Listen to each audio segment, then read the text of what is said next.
Big Sills!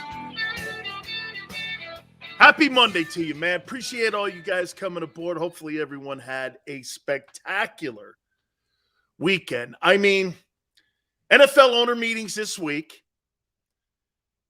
The news is huge today already. We got breaking news on Lamar Jackson. We're going to get to that here in a minute. My Miami Hurricanes here have made it to the Final Four for the very first time in program history. Incredible. You actually have two South Florida programs, FAU and UM, in the Final Four for the very first time. They'll be in Houston. UConn's in there, and obviously San Diego State, a team that I covered when I was broadcasting at the Mighty 1090. I mean, Steve Fisher is a dear friend of mine, and so is Brian Dutcher. It's really awesome to see those programs and where they've come from. I mean, Steve Fisher used to give tickets out. And when he took over, I think they had 4 wins. Do you want to know what the most memorable distinction was?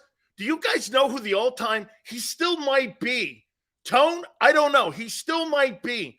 Do you know who the all-time steals guy is at San Diego State basketball? I think it's Tony Gwynn. He still might hold the record for the most steals for a point guard at San Diego State. And I'm not kidding, man. I think it's Tony Gwynn. Tony Gwynn was a hell of a basketball player for the Aztecs. And I know his wife really well, just an absolutely spectacular family.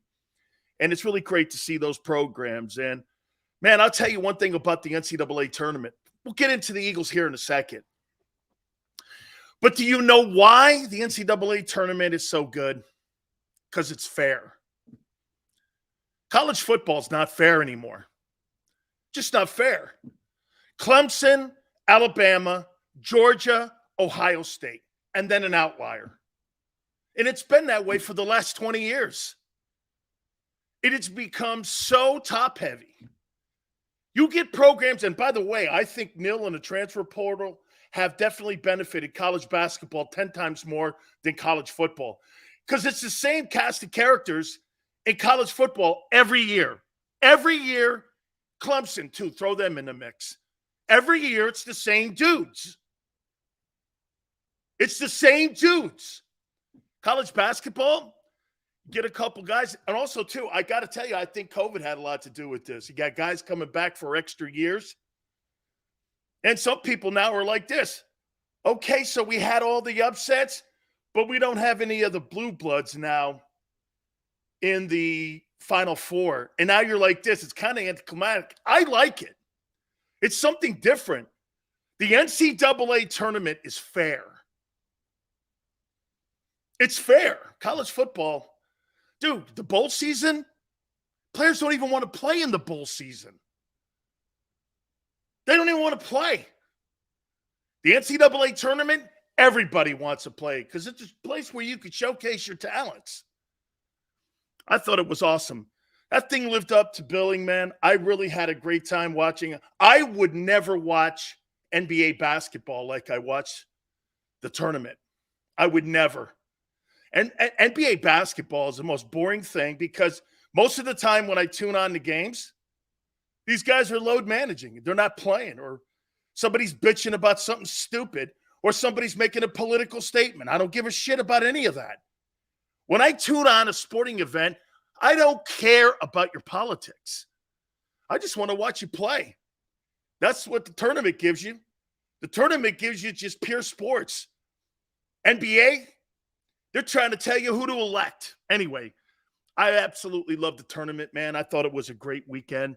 And I think it was great for the NCAA. Do you know that 90% of their operating budget comes out of that tournament? That's why they're not giving highlights up that easily. 90% of their operating budget comes out of that tournament. It is a gold mine when it comes to the networks. All right.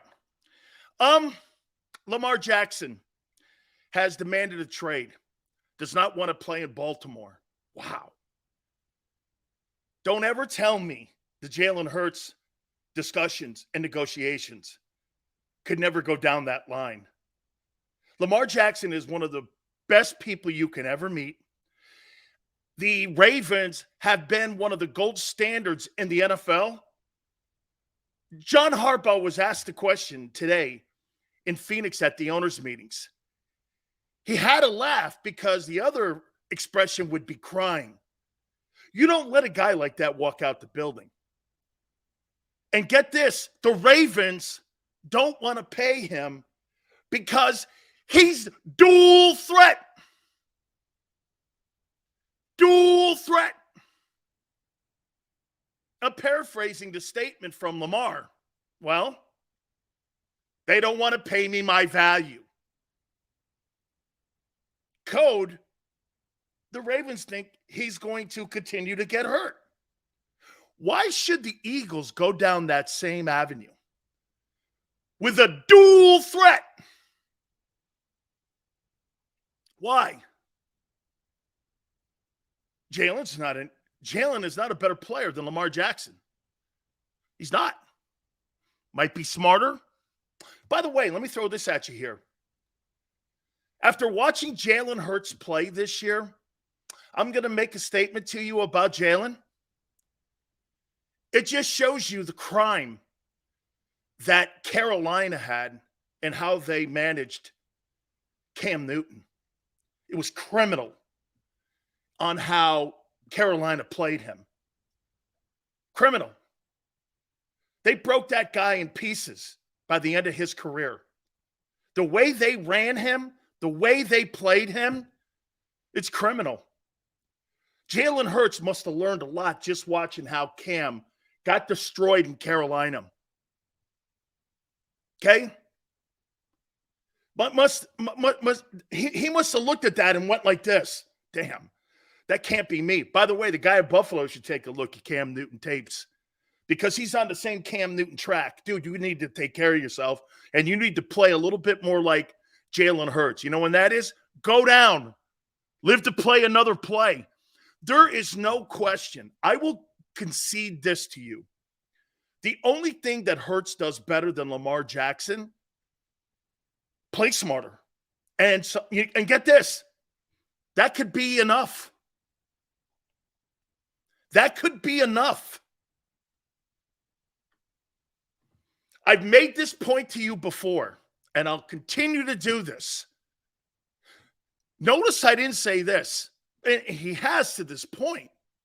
But I never said that Lamar Jackson would win more games than Jalen Hurts. I just said he's a better quarterback. He's a better player in every aspect. The Eagles have been playing dual threat quarterback since Cunningham. They also paid Vic. Funny, Vet, you never won your Super Bowl with a dual threat. You didn't win a Super Bowl with a dual threat quarterback.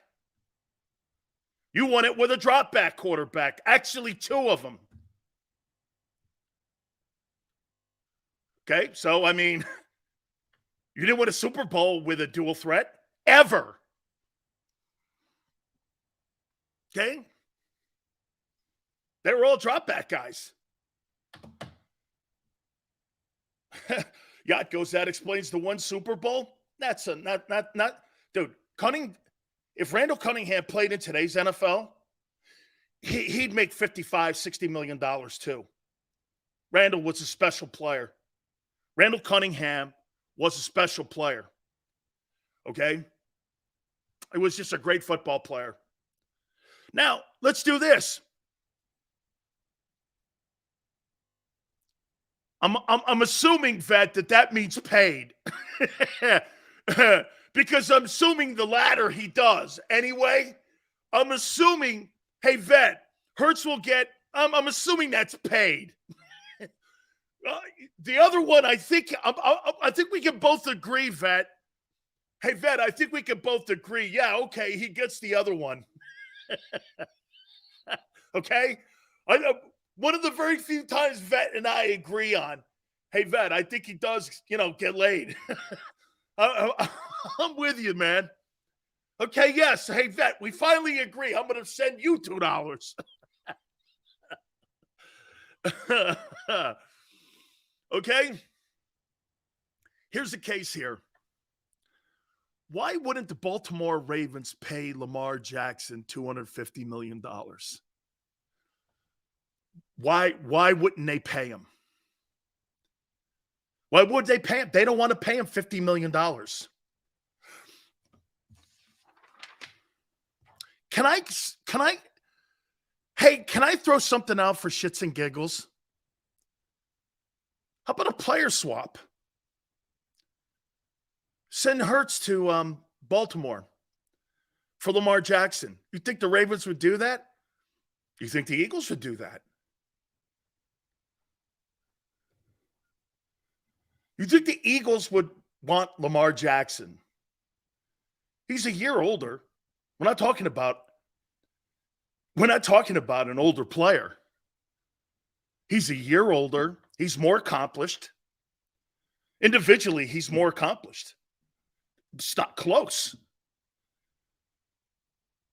This guy won an MVP when Brady and Breeze, Mahomes, Rodgers, all them guys. And he was unanimous. He was unanimous. Led the NFL in touchdown passes. Wins over 70% of his ball games. Was 14-2. Has beaten Mahomes.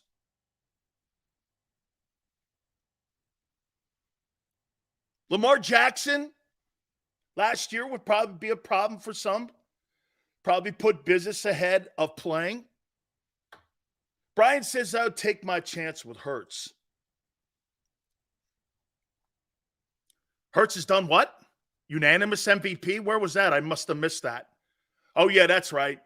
He won the unanimous MVP award in Philly media. I'm sure he did.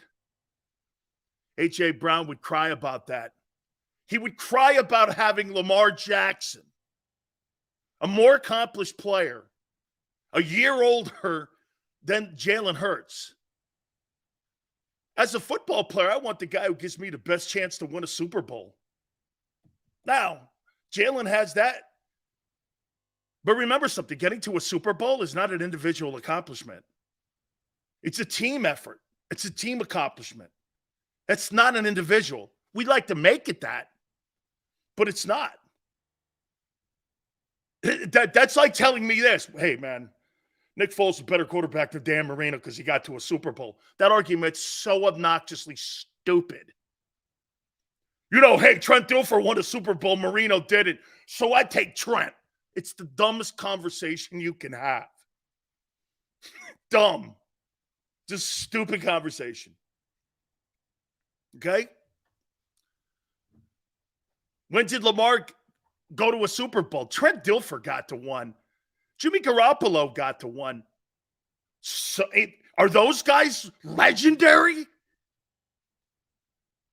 Colin Kaepernick got to one. And I'm talking about an individual superstar in Lamar Jackson who's actually won a Super Bowl. An MVP. Who's actually led the NFL in touchdown passes. Who actually ran for 1,200 yards, since that's a big deal for you guys. To me, it's not. It's more about the TD passes. That's right, Yacht. I mean, outside of Aaron Rodgers, you guys told me who's done. He's never beaten an elite guy. This guy has. He plays in the AFC.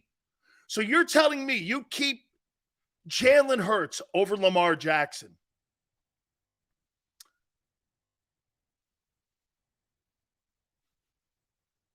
Would I?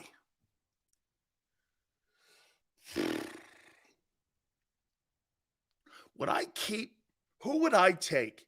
Would I be cool with a player swap? And you know what's crazy?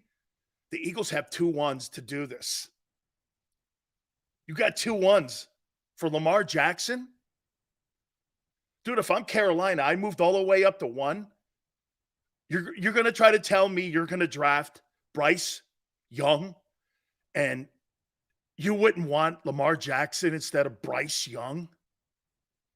What are you, crazy? So you would take CJ Stroud over Lamar Jackson? You're an idiot. You're an idiot. But here, would I take Lamar over Jalen? Look at me pausing. A year ago, I have no pause in that. Now,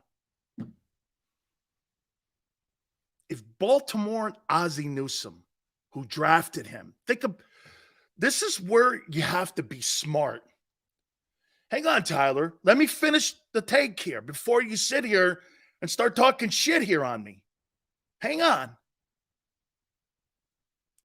Lamar is the product of what? The same thing that Jalen's a product of. Jalen was drafted by Howie Roseman.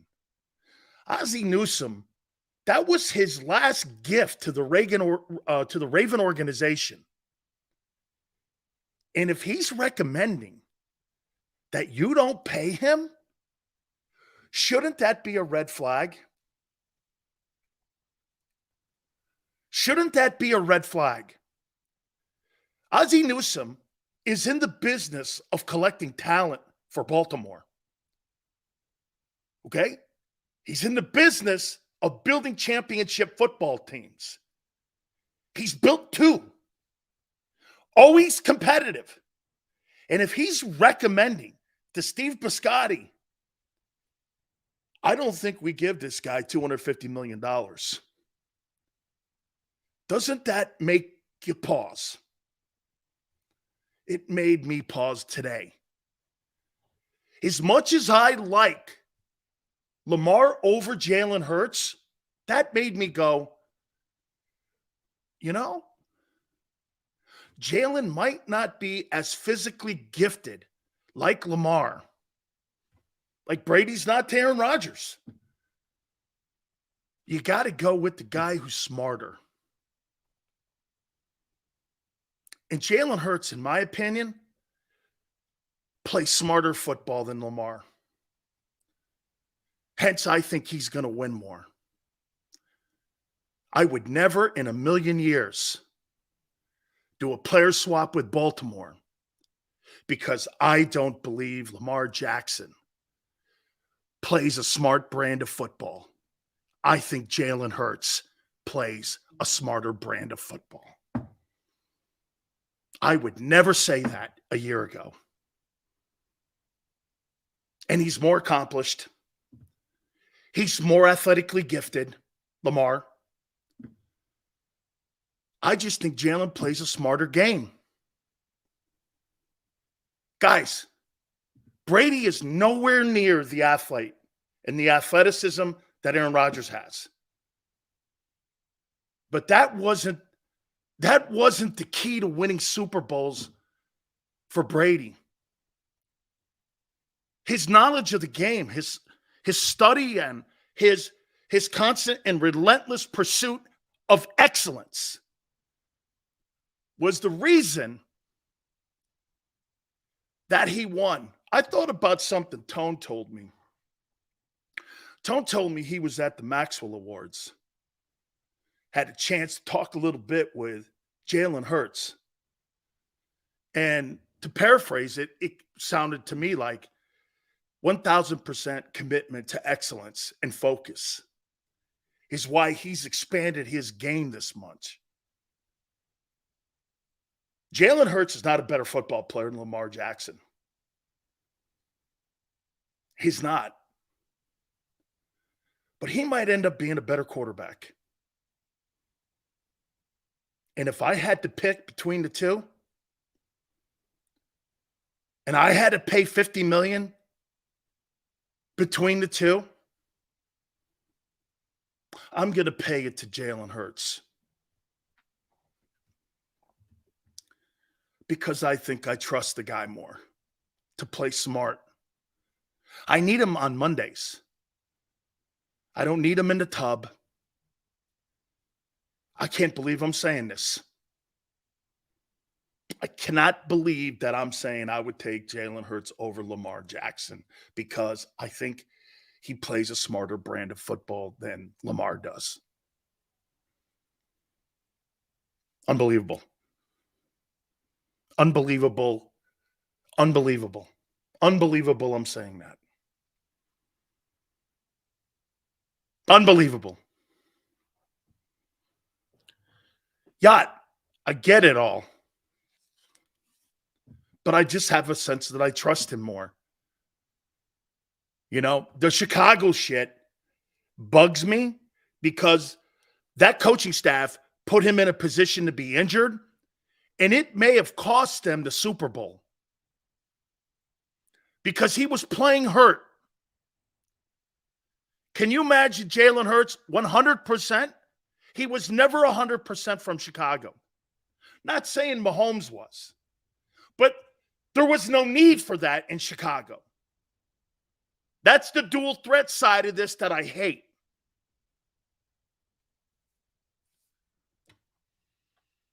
Jalen Hurts. Somebody said, Sills, would you do a player swap with Lamar Jackson? I had to think about it. Why is Baltimore balking at paying him? Doesn't that send a red flag up to you? Doesn't that send a red flag? Doesn't that send a red flag to you? Ozzie Newsome is still in the building. He's still in the building. Ozzie's still in the building. Okay? And he's recommending to the owner of the Ravens, we not pay him. We not exclusive tag him, which means it's a $36 million deal here. And I'm like,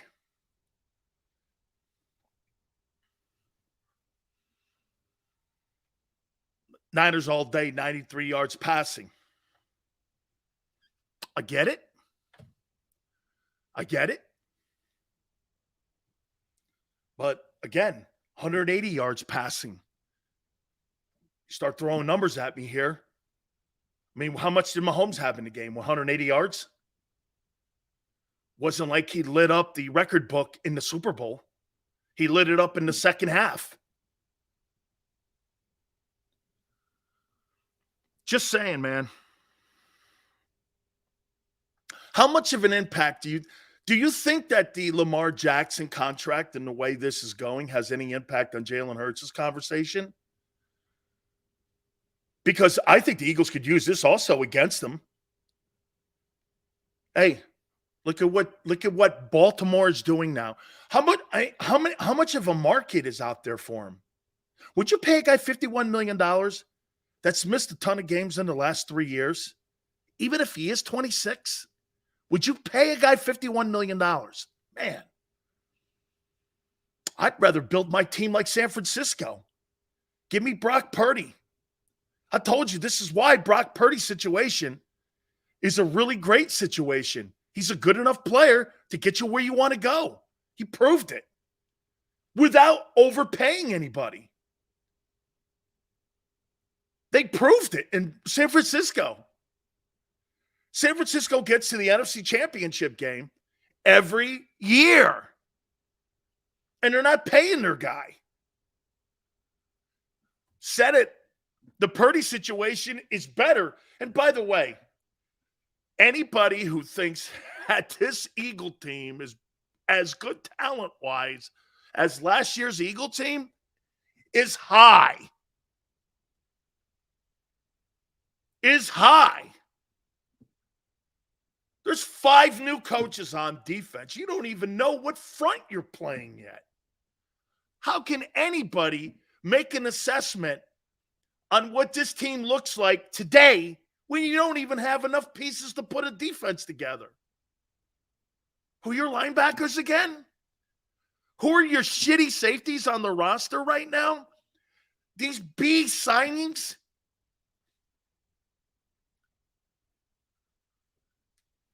Come on, man. Use some brains. Lose 1,300 yards rushing, and people in Philly are going around telling, yeah, Penny will pick up the mail. Started as an average 2 games a year. Solid take. The defense is shaping up with what? People who have let players go that they're trying to upgrade. Funny, they signed a kid Murrow in Philly. The Bears upgraded with TJ. And that's an upgrade? How is that an upgrade in Philadelphia when they use your guy to upgrade? Crazy. Ass backwards and knee pad walking conversations that some people make are nuts. Okay?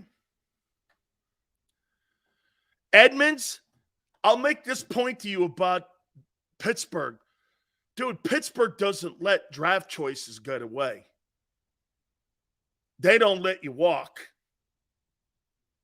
They don't let you go, man. Unless they're trying to upgrade.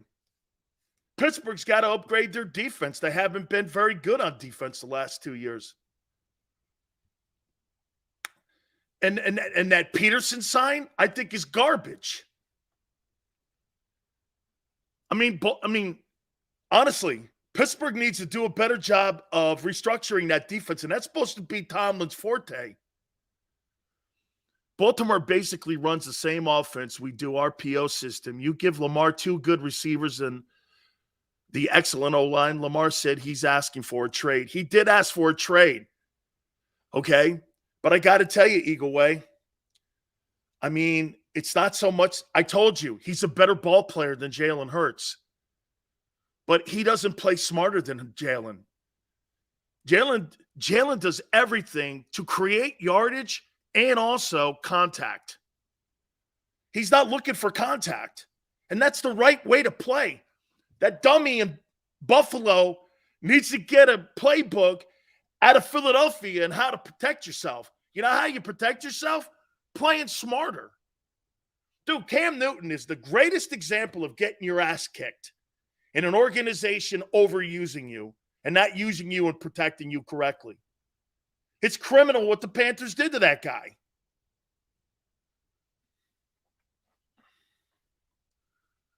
Okay? It's criminal.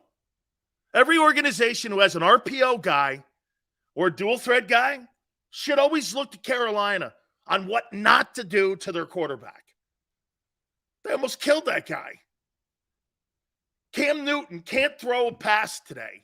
Almost. I mean, yeah, at a pro day, great. When the environment is perfect, super. If that was the case, son, you would have a job. Lamar gave up on the Ravens long ago. Hey, vet, why don't you turn that around and go, the Ravens gave up on Lamar a long time ago. He sat out a wild card game and didn't even travel with the team. Huge red flag. Okay? I said that too. You're right. You're right. This whole thing was handled horribly by both. This thing was handled terribly by both people, Baltimore and Lamar's people, which are his family, who I know. By the way, don't shut the door on Carolina giving you the number 1 overall pick. I would do it. There's not a guy in that draft. There's not a guy in that draft that's better than him. And we got to remember, this guy's only 25, 26 years old. We're not talking about a 31-year-old guy here. You're talking about a guy who's like 18 months older than Jalen Hurts and is already more accomplished. However, he's injured, and it's a shit show. And Baltimore, I mean, I don't know who's in worse shape, Baltimore or Green Bay. You know, if I were the Jets, I'd do everything on my power to go into the Lamar Jackson sweepstakes and use that leverage against Green Bay. And if I were the 49ers, I would reach out to Green Bay and say, hey, look, we'll take them. I'll give you Trey Lance and a conditional 1 next year. That's the best I can do. Then you got two guys to pick from in Green Bay, Jordan Love and Trey Lance. And maybe you could trade one of those guys and get something back in return. San Francisco puts Aaron Rodgers on that team. That's trouble. But again, I don't know how you can fix all that with the cap issue. Okay? I don't know how you would do all that, especially with Bosa having to work on a new contract extension. I don't know how that would work. And I don't think you could put Rodgers on that team with $60 million. Jesse goes, Seals, if you were Howie and traded for the number 1 pick, who would you draft? Will Anderson if I'm him. Will Anderson. If you're 1,000% sold that you think your quarterback is the guy, I'd get Will Anderson. Will Anderson is the best player in the draft. He's the best player in the draft. That's who I would take. If I was Howie and Howie had the number 1 overall pick, I'd take Will. I would take Will Anderson. Jalen Carter's second, question marks, obviously. I'd probably say Young is third. I would say the tackle, offensive tackle from Northwestern is 4, and I'd say Bijan Robinson is the 5th best. Those are your top 5 players. It's pretty much consensus that those are your top 5 players. Stroud's probably the 6th dude. Okay? He's probably the 6th guy in the conversation when it comes to looking at the top 5 guys for this coming April draft.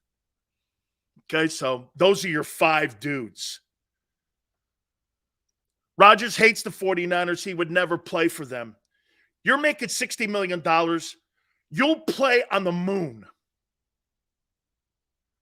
Okay? You'll play on the moon. I get it. They passed him over. I get it. They passed over him for Alex Smith. Understood? He went to Cal. That was something that he thought and where he was going to play. Agreed. Got to get over that shit. Nobody cares. Aaron Rodgers needs another Super Bowl to put the cherry on top of the legendary career he's built. It is legendary, too. The touchdown to interception ratio, you'll never see anything like that in pro football history again. A guy with nearly 500 touchdowns and just a little bit over 100 interceptions. It's insanity. This guy's like 5-1 touchdowns to interceptions. You'll never see that ever in your life again for a 17, 18-year career. It's one of the greatest in history. Just incredible. Incredible what he's done. Yeah, man. I came to that conclusion prior to coming on the air. If I had to do a player swap between Lamar Jackson and Jalen Hurts, I couldn't do it because I don't think Lamar Jackson is going to last longer than Jalen. And personally, that's why the Baltimore Ravens are not paying him $50 million. If the Baltimore Ravens, who have been one of the better franchises, and I would say this to you, since 2000, the Ravens have been a better franchise than the Eagles. Okay? They've been a better franchise than the Eagles. If they're saying we can't do it, Ozzie Newsome must know something. Ozzie must know something. That guy built 2 Super Bowl title teams. Every year, contenders. Every season, they're in the mix. And you're letting that guy walk by, and you think Tyler Huntley, the guy behind Lamar Jackson, is good enough to win ball games for you? I don't know. Okay? I don't know. How much does this affect him, though?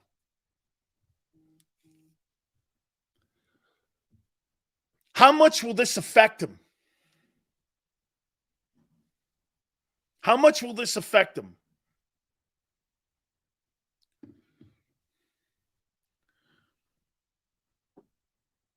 I think the Eagles walk to their own beat.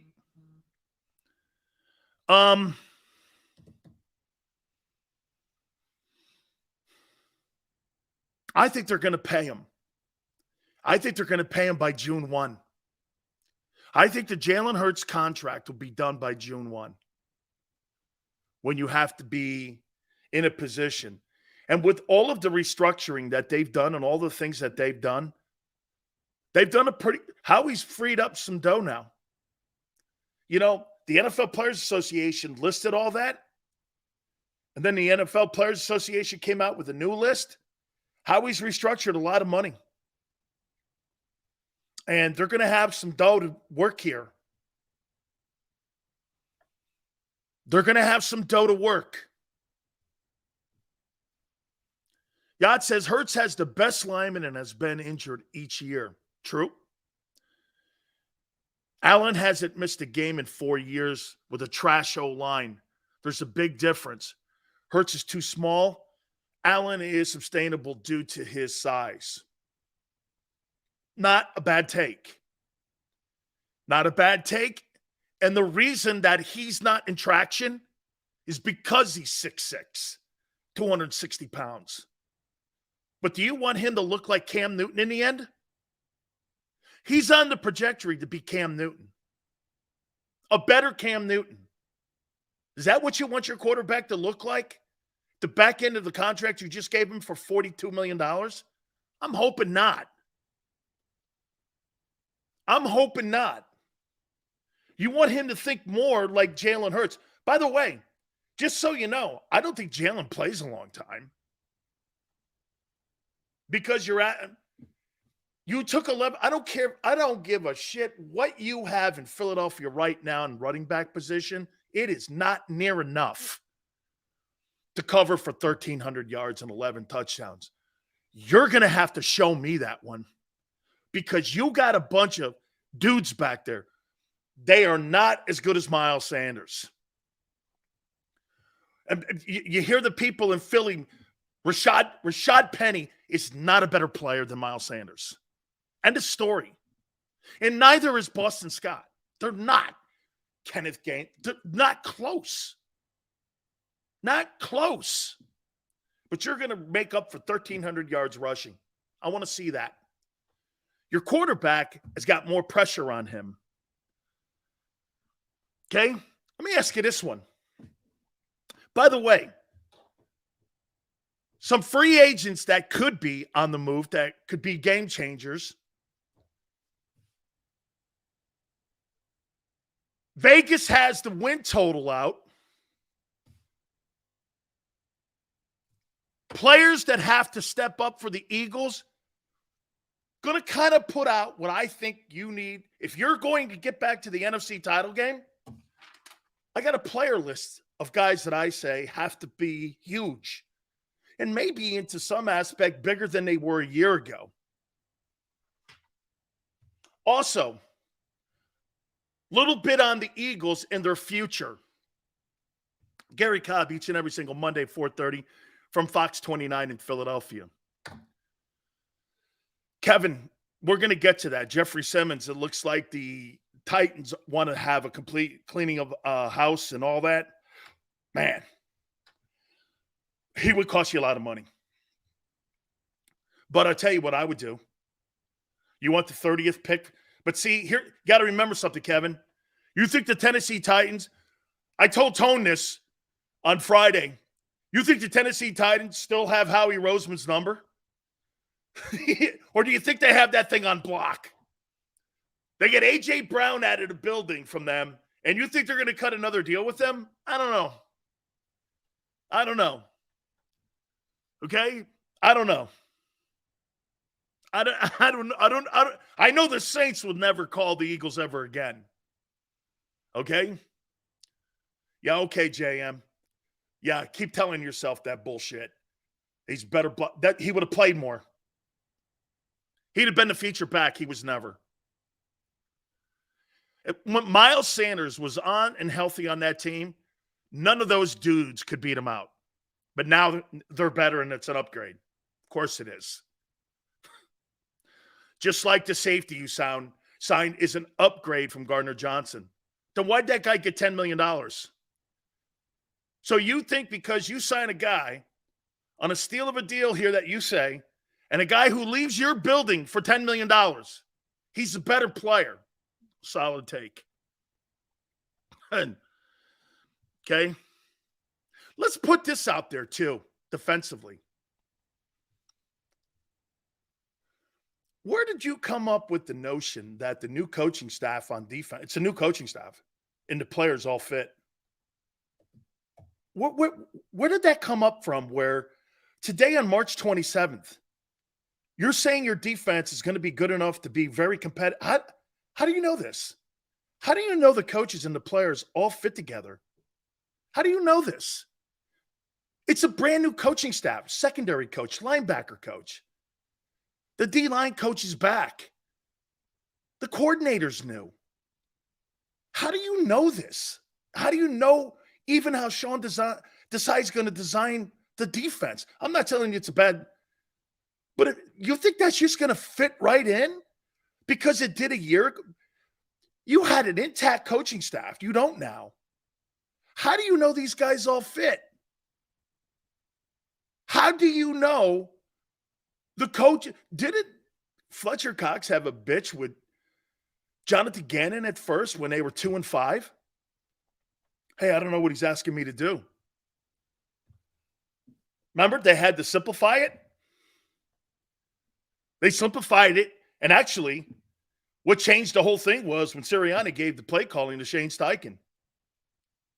That guy went on a run, Steichen. He got the you know how Shane Steichen got the Colts job?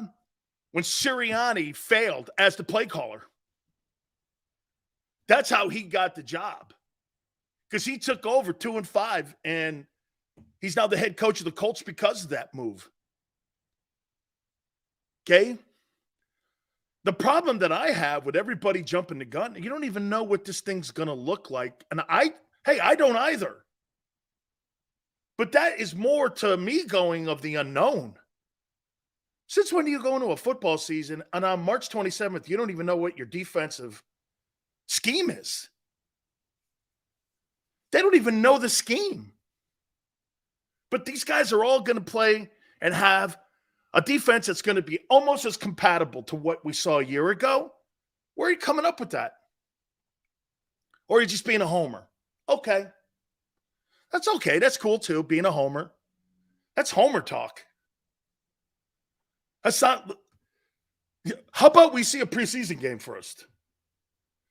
Me too. Dude, these guys may go out and turn out to be the 2022 Eagles. They very well could be. But to say that now, you don't have the same unit back. You're up the middle, completely decimated. Okay? Niners, you say you got a brand new defensive coordinator too, dude. Okay? My only point one more time is, bro, I don't know how you could sit here and say that. On what side of the football, that defense, I don't know how you get to that or how you got to that. Is the NFL getting away from defense? Dan, can you list the top 10 defenses? Are they getting away from defense? Yes. Yes. They want scoring. Why? More commercial breaks. It's more interesting. See, the one thing that the NFL does, remember something, Eagle Way, just so you know, the NFL is not partners with the players. The NFL is partners with the networks. The players are assets. They're not business partners. They never will be. They'll never be partners. Every time there's a strike, the players get their ass kicked. There's no partners. We stole Sproles, Malcolm Jenkins, Gardner Johnson, all from the Saints. I'm thinking they don't have the number anymore. You know? The commissioner comes out and lies to you, and he'll lie to you all week long in Phoenix, telling you that the players and the owners are business partners. Man, the owners are partners with the networks. That's where their money comes from, not the players. They use the players. They kick the players in the face. They take advantage of them. And they always will take advantage of them because that's who the owners are. They look down on players. They don't give a shit about the players. They care about the networks. The networks are the ones that give the billions of dollars to the owners. Business partners. Yeah, okay. That's why when they collude like they are now, because of the Deshaun Watson deal, and you even hear Ozzie Newsome saying, yeah, this thing kind of threw a wrench in the conversations that we had with Lamar Jackson. And he singles out the Browns. That used to be taboo, not talking about other organizations' contracts. For that to go on like that just shows you there's been conversation behind the scenes on organizations and general managers about the Watson deal. That used to be so. Have you ever heard Howie Roseman come out and go, you know that contract in Arizona that Kyler Murray got? Man, that was really a lot of money and way too much. Have you ever heard any general manager talking like that about other players and other organizations and how they do business? Okay? Not happening. I want to throw something at you here on a positive side for the Eagles here. I wrote this down. I never thought about this until now. In our preparing for the show, I want to show you something. These are Eagle players that are locked up through the year 2024. A.J. Brown, Devontae Smith, Dallas Goedert, Lane Johnson, Jordan Mailata, Cam Jurgens, Hassan Reddick. These are players that are locked up through the 2024 season. Jordan Davis, Josh Sweat, Darius Slay, James Bradbury, Avonte Maddox, and Nakobe Dean. That's 14 starters out of 22. That's pretty impressive. And soon to be Hurts. Landon Dickerson, too. You got Landon. Look at this. A.J. Brown, Devontae Smith, Dallas Goedert, Lane Johnson, Jordan Mailata, Landon Dickerson, Cam Jurgens, Reddick, Jordan Davis, Josh Sweat, Darius Slay, James Bradbury, Avonte Maddox, Nakobe Dean. These are all starters. These are all starters. 14 of your 22 are locked up through the 2024 year. Shit, dude. And pretty soon you're going to have 15 with Hurts. Right? You're going to have 15 with Hurts. 15 of your 22. And look, AJ's 25. Devontae's 22. 22, 23. Goddard's young. Mailata's young. Dickerson's young. Jurgens is young. Davis is young. Sweat is young. Dean is young. Hurts is young. The majority of your offense is set up for the next couple of years to be the best offense in the NFC. You got work to do on defense. You're going to have a ton of guys that are going to be on this list that are going to come into the defensive side of the football. Tell you what, man, I didn't realize how young the football team is because of bringing back Fletcher Cox and Brandon Graham and Jason Kelsey. Those three guys aren't going to be on the team through 2024. I wouldn't think. Eagles have, 14, 15 guys soon are locked up through the year 2024. That's some good football there. That's how you win games. Okay? That's how you win ball games. That's how you build the foundation of your football team. And you have the proper leadership dudes like Jalen Hurts. Okay? It's pretty good, man. See, Tony Dungy told me this years ago. You want to have a core group of dudes. Landon Dickerson, Jordan Mailata, A.J. Brown, Jalen Hurts. You're hoping Jordan Davis. Those are your foundation guys. Those are your young dudes. Okay? Those are your young dudes. Kyle says, Sills, how would you say at this point how he's doing? I think he's limiting the damage more so than what I thought he was going to do, Kyle. Kyle, I thought there would be more damage. I thought one of the cornerbacks would be gone. I'm kind of shocked at the CJ deal. I'll tell you this, of all the players that I'm shocked on, I'm shocked the guy that left the building. That Epps move I was pretty shocked with him. The Epps move, the Sayamalo, watch this.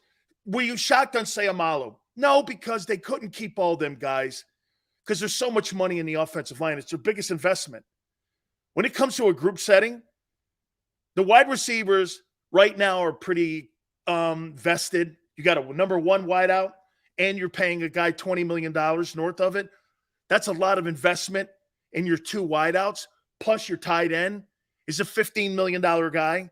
So your offensive approach, it's got a lot of investment to it. Your offensive line is your biggest investments. 2 tackles at $15 million north of, and your center makes $14.4. A lot of money involved in that. But it's the right thing to do.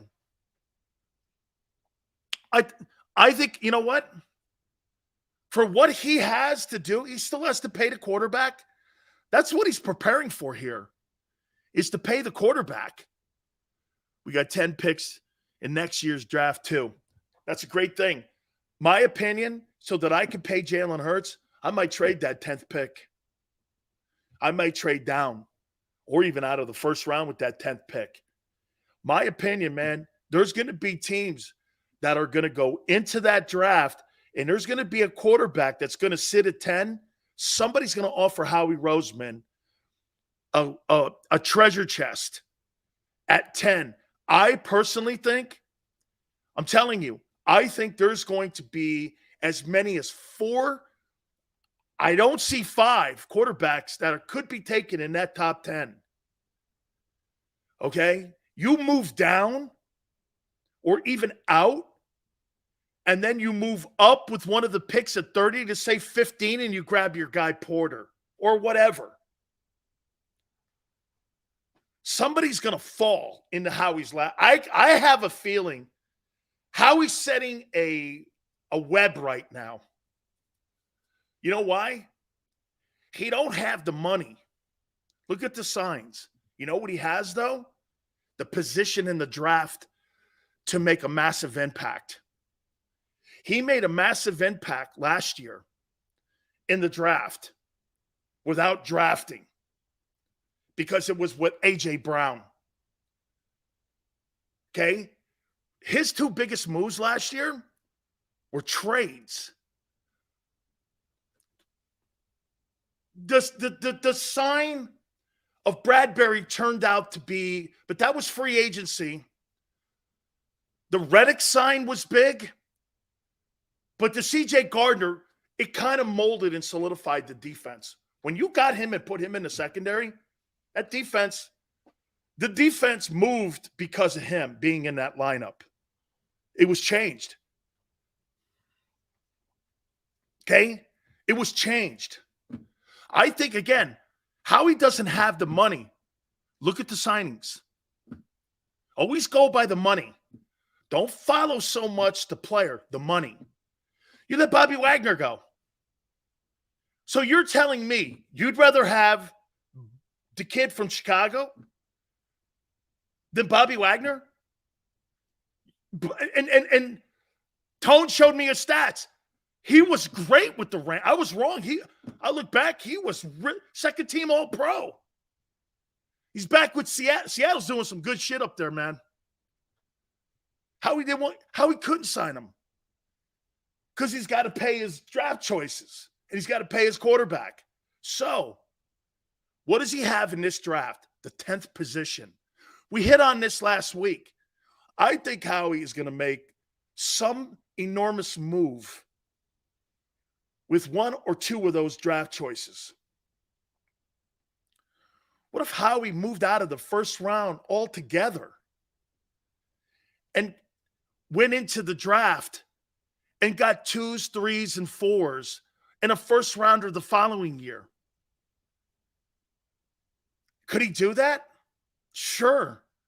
Counting on a rookie? Well, I'm hoping they hit on Sauce Gardner too. How many Sauce Gardners have you seen come out of college, though? In the last, the kid Surtain is pretty good. Did you think the kid Stingley was good? He's okay. As long as you stay in the SEC, I'm good. I'm not drafting guys at those positions from the Big Ten. Really? Big Ten? I don't know. Again, I don't really think the talent in the Big Ten is anything near what's in the Southeastern Conference. You're taking on top flight kids every single weekend. I'm not getting away from the Southeastern Conference. Just not getting away from it. Outside of Reddick, what early big free agency move did Howie make? JM, I think the Bradbury free agent signing. When New York let him go and they cut him, I think that was a big sign because Bradbury had not played well, in my opinion, like he did the previous year where he was a Pro Bowler. And he was coming off a down year. New management was coming in. And Howie gambled. It was a pretty significant number. It was a pretty good number that they gave him. So it was an investment. Dude, that's one of the reasons, too, I got to think that Bradbury's back is because Howie went out. Didn't Howie give him like $8 million last year? And he wanted like 13 or 14 from the Giants, and the Giants balked. And they let him walk out the building. But to me, man, the move was Bobby. You put Bobby Wagner in the middle of that defense, and you draft Jalen Carter, and you have him sitting next to Fletcher Cox and also Jordan Davis on the 3-man rotation with Milton Williams. Now you're talking about fixing a defense, and you're going places. Instead, you signed the lesser of the linebackers out there. I don't even know if he ends up getting through camp. I don't know. The Bears were the worst defense in the NFL last year. Now, to some point, it's who you play next to too. Would he play better next to better people? Probably.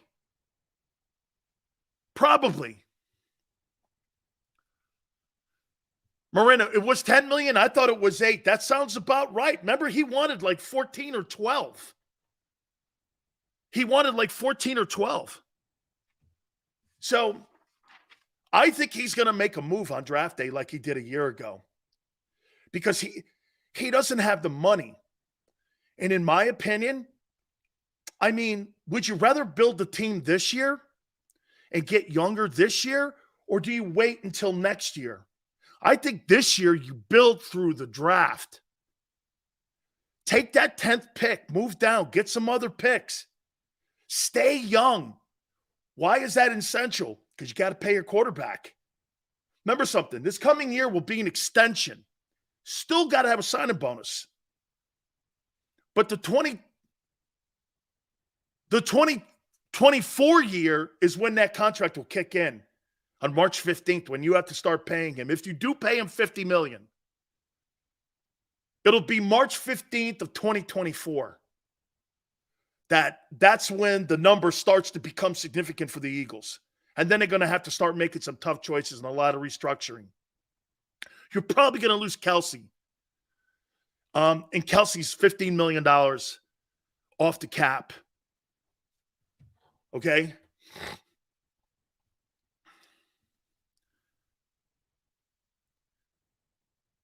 This year, take advantage of the top talent. You can build more depth next year. I agree, Cody. Cody, I agree. I'm going to hit on 10 players. 10 players that I think have to have huge years this year, bigger years. I'm going to start from 10 up to 1. Okay? I'm going to go from 10 to 1. Also, win totals and some top free agents. Gary Cobb will join us at 4:30 Eastern time. I think this is going to be an interesting next couple weeks as we get closer to the draft. See, Howie's a good deal maker. That I'll give him. And I think this is setting up for something here. Howie's got the 10th pick, folks. People are going to panic to get into that 10th pick. Hour 2, hit the like button. Keep it here on the National Football Show. Go to get your game on. Go for the beers. Go for the cheers. Go for the hit and the hits. Go for the stakes and the stakes. Go to get your parlay on. Go to get your party on. Go for the scene. Go for the screens. Go for the gallery. Go for the win. Go to Ocean. Visit theoceanac.com to plan your visit. When it comes to the fight against insurance companies, large corporations, and the healthcare industry, injured victims are always the underdog. But that doesn't worry us. At Messa & Associates, we're an injury law firm from Philadelphia, and we come to fight. Our clients know that they've got representation with a chip on its shoulder, and it's the same chip that makes Philly the toughest city in the country. Call 215-568-3500 or visit us online at messalaw.com. Messa & Associates, the toughest injury firm in Philadelphia. Heading down the shore, have a ball once more. Here, imaginations run wild and time stands still. Because here, you can find the best of the Jersey Shore, all on one 5-mile island. So leave the old you behind and get lost in the woods. Wild, wild, wildwood days.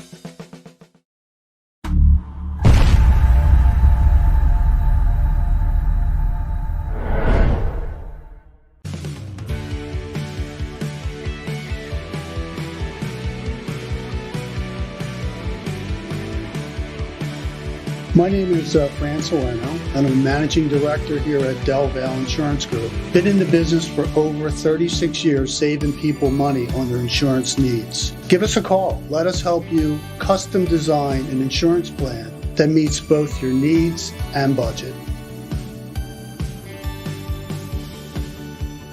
They're carving them up and good play calling along the way. First and goal at the 6.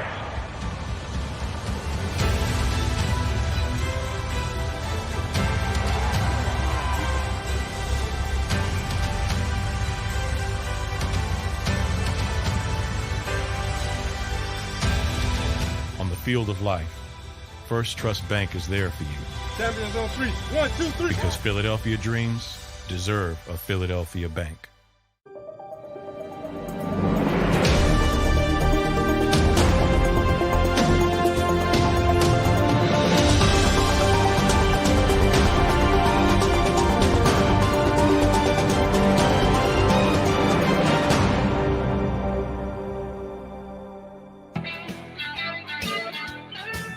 Hour 2, Big Sills, National Football Show. Gary Cobb, bottom of the hour. Fox 29.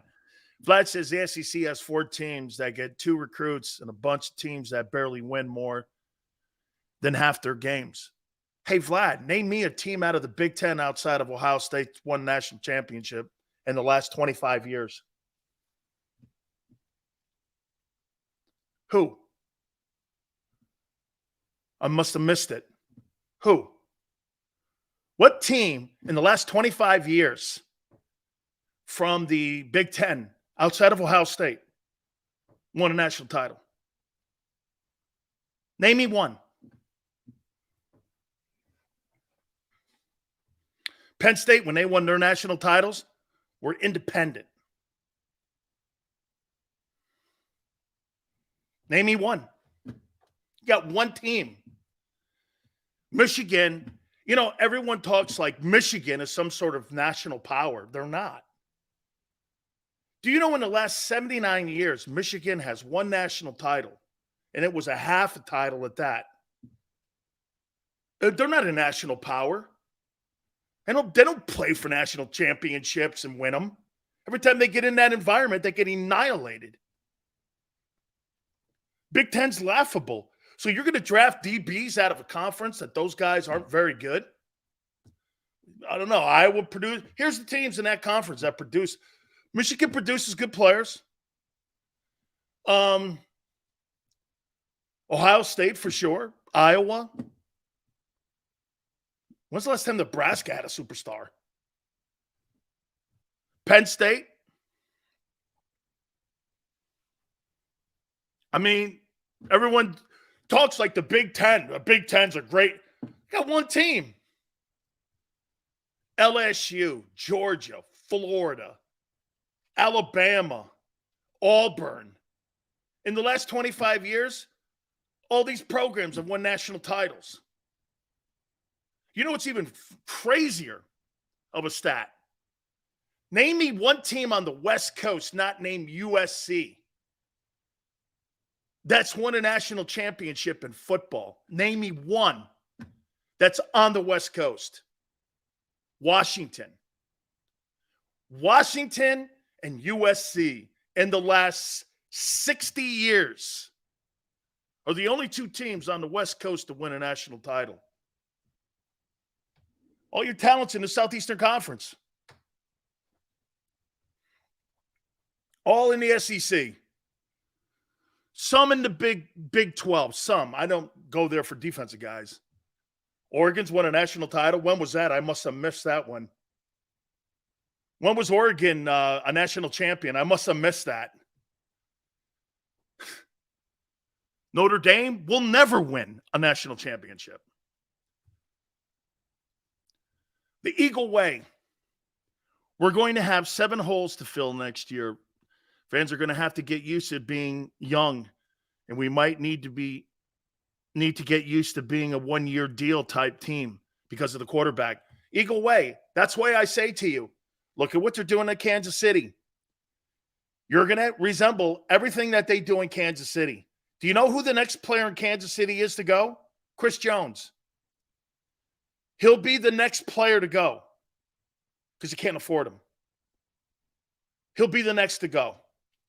Honey Badger, some of these other guys. He'll be the next Tyreek Hill. He'll be the next guy to go. Okay, that's how this works. You systematically get cherry-picked because of the money you pay to quarterback. And you have to go young, and you hope you got – here's the thing that really what makes Andy Reid. I'm gonna make this point to you here about Andy Reid and how good he's doing in Kansas City and how he's gotten better since he left Philadelphia. When was the last time you remember Bill Belichick in a position he has a football team right now where he's not competitive for a Super Bowl? I mean, right? I mean, this year here, is anybody going out on a limb going, hey, man, the Patriots are going to be in the conversation for a Super Bowl? I mean, this has to be the furthest away from Belichick and Super Bowl talk since his first couple of years in New England. I mean, the Patriots are so far removed from that now that it's kind of shocking. In 4 years, Since Brady has left, the Patriots are a non-factor in the Super Bowl conversation. Okay? I mean, right? Not even in the Super Bowl conversation now. I mean, but look at Reed. Reed got his quarterback.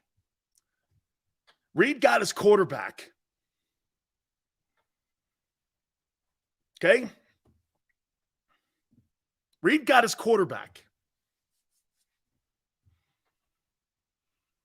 I mean, look at the gold standard in Pittsburgh now. It's not to have a losing season. It used to be to win Super Bowls. Now it's not to have losing seasons in Pittsburgh. Hey, Mike Tomlin hasn't had a losing year in 17 years. That's kind of what Doc Walker said when he was on last week. Since when is that a goal? The goal is to win Super Bowls. Not the goal is just to have a good season for your fans and take advantage of their money. Right? Stoutland says this, if Howie can get one guy that available, I will hope for Devin White. Not sure how to pay him, though. That's the key, Stoutland. Devin White on the Eagles would be an insane sign. Can't pay him. You don't have the money to pay him. You don't have the money to do that. You have draft capital, though.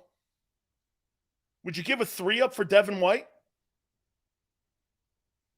Oh, he's a free agent, though, right? Is Devin White a free agent? Whew. No, I think you got to trade for him. I think he's a trade guy. Man, he's a good football player. Okay? He's a good football player. NFC sleeper team of 2023, the Lions. Jakeem, sleeper? I think they're one of your top 3 teams in the entire, according to Vegas and Atlantic City. They're one of the top teams in the NFL. I don't know if they're a sleeper anymore. Callie Green, thank you. He's in his final year. I'd trade for that guy. And the salary cap issues the Buccaneers have right now, you might get that dude. Can you imagine having Devin White in the middle of the Eagle defense? Dude, he's a good football player. He's young. I'll say this to you, too. The Dallas Cowboys are the most improved team in the NFC East. They're the most improved team. I think the Cowboys have done some good moves. Restructuring of Brandon Cooks' deal. You put him on the other side of CD. It's not quite Devontae Smith and A.J. Brown. Not quite. It's not. It's not, but it's better. It's better. If you're able to trade or get Derrick Henry or Bijan Robinson behind Dak, pretty good offensive line. You lost a guy in the O-line. You've upgraded your tackle position. You upgraded your corner position. I don't know. Cowboys, in my opinion, are the most improved team in the NFC East. They've done some good stuff. Man, you know the best move was? The best move, in my opinion, was moving off Ezekiel Elliott. The Cowboys are going to get Bijan Robinson if the Eagles do not. He's going to one of them 2 teams because those 2 teams love to run the ball. Okay? You still got Zach Martin in Dallas. They want to run the ball. Why? Because the 15 INTs that Dak had last year, Dak's better when you got a running game. And what happened was the running game, they were giving the carries to the wrong dude. And the Cowboys had to move off of the poor decision-making that they were making with Ezekiel Elliott. Tennessee gets Bijan? Maybe. That means Henry's on the move. If I'm Dallas, he's 28 years old. He had 1,500 yards last year. That guy is like Adrian Peterson. Shit, man. Can you imagine if you were the Philadelphia Eagles and you landed Derrick Henry and you gave that dude 300 carries and the amount of pressure that you take off of Jalen Hurts might throw for the most touchdown passes because you couldn't defend the Eagle offense. If you put Bijan Robinson or Derrick Henry on that offense, the Philadelphia Eagle offense is undefensible. I don't give a shit if Jalen Hurts' father's calling the plays. You're not going to defend that. You can't. You'd have maybe one of the best running quarterbacks in the NFL, 2 receivers with $1,000, a tight end who's probably going to be a 1,200-yard guy sooner or later, and you got a 1,500-yard back, and they ain't Miles Sanders 1,500 yards. They are bulldozer 1,500 yards. There's a difference. Am I right when I say this? You imagine Derrick Henry in San Francisco? You put Derrick Henry on San Francisco or Philly or Dallas, one of those teams can win a Super Bowl. That's how much that guy could change the room for them. That guy could win the Super Bowl for one of those 3 teams in the NFC. Niners, McCaffrey, and Henry running the ball would be frightening. Henry and Philly would be frightening. Think about this, for instance. If you're thinking of moving off of Jeffrey Simmons, the defensive tackle in Tennessee, they're also shopping Derrick Henry. Okay? This is just a complete house cleaning that's going on in Tennessee. I think they want to get younger. And I think they want to get into the quarterback sweepstakes. I think they're shopping Henry. I do. I think they're shopping him. Trying to get a 1 or 2 for him. Would you give a 1 up for Derrick Henry right now at 28 with all the miles he has? Shit, though, man. I said it to you. I think he had 345 carries coming off of a knee injury of a year ago. He still had 1,500 yards. I still think he's got 3. The tough thing with that signing and paying running backs like that, they've got to be short-term deals, man. 2 years. You can't go into a deal with a Derrick Henry for 5 years. You got to do it for 2 years. They've got to be 2-year deals. I wonder if the running back would be willing to do something like that. 2 years at $10 million a piece. Give him $20 million over 2 years. Derrick Henry? At least that's not going to destroy my cap. Derrick Henry in Philadelphia would be, I'd be must-see TV. Behind that line, how many people think he'd go for 2105? That's the record that Dickerson has. Funny, Dickerson did it in 16 games. There's an extra game now. I think Derrick Henry go for 2,300 yards with that old line. You imagine 2,300 rushing yards, Derrick Henry, and Jalen Hurts would throw for 4,500 yards because he wouldn't have to run the ball. Dude. Yell goes like, hey, must-see TV. Big O goes, not going to happen. Why? I never thought Lamar Jackson would ever want to be traded out of Baltimore. One of the gold standard franchises. I never thought I'd see that. I want out of here.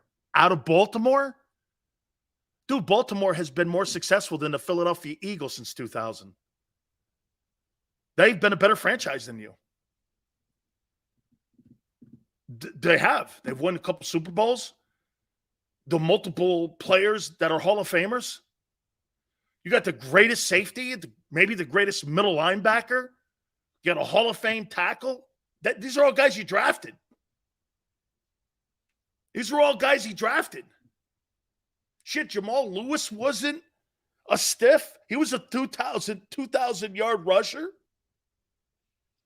I mean, you had players on there like Bryant McKinney, Suggs.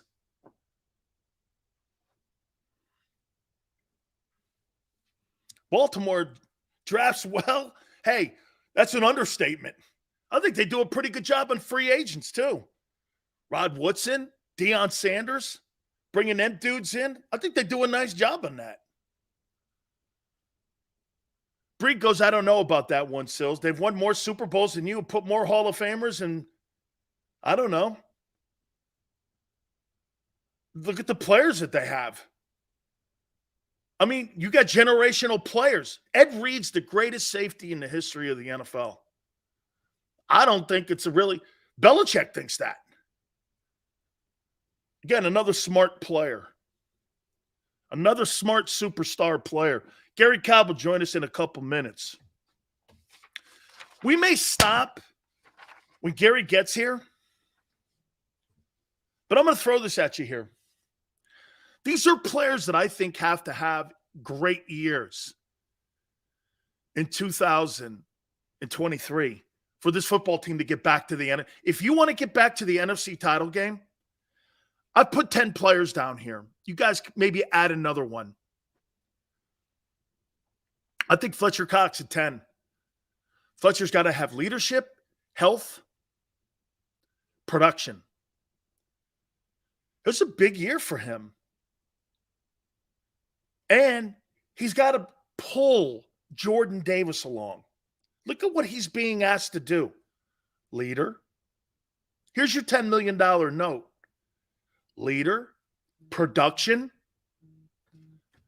Okay. Healthy. He's got to be all that.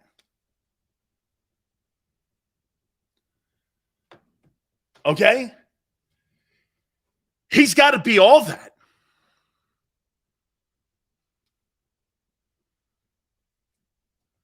AJ and Devontae. The thing that I love the most about these two guys, they pull for one another. They're really great teammates. They pull for one another. Watching A.J. Brown being a pro and his preparation for football games, I think has been an impact on Devontae Smith. 95 catches, over 1,000 yards receiving. I think A.J. has been more of an get this. I think A.J.'s been more of an impact on Devontae Smith than Jalen Hurts. Sills, it doesn't make sense to pay a running back. It makes sense to rent them in today's NFL. That's why Bijan makes sense. It does. It's cheaper. And the quarterback signing. Unfortunately, Howie does not draft running backs. Isn't it funny, Miguel? And yet, the Eagles are a running team. Okay, I'm not saying they can't throw the ball. Obviously, the results speak to that. Okay, 2,000-yard receivers. And probably a tight end that would have had it. Bijan fits the cap, fits the need. Absolutely. Batman. That's right. That's why I said last week, he's the guy. You take him. He's the fifth best player in the draft, according to some. I think Penny has to play 15 games. If you get 15 games out of Rashad Penny, he may have saved his career. I don't really care what his numbers are because I think they'll be good if he plays 15 games. Get this. I'm not rooting for him to duplicate what Miles Sanders did a year ago. But what I am hoping for is 15 games from the kid. 15 games. Then you look at the numbers at the end. I think you'd be surprised. Okay?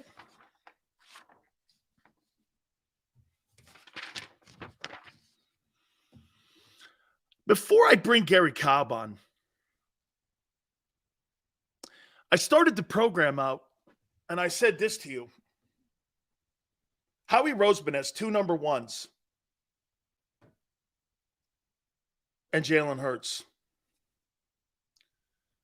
Would you make a player swap with Baltimore for Lamar Jackson?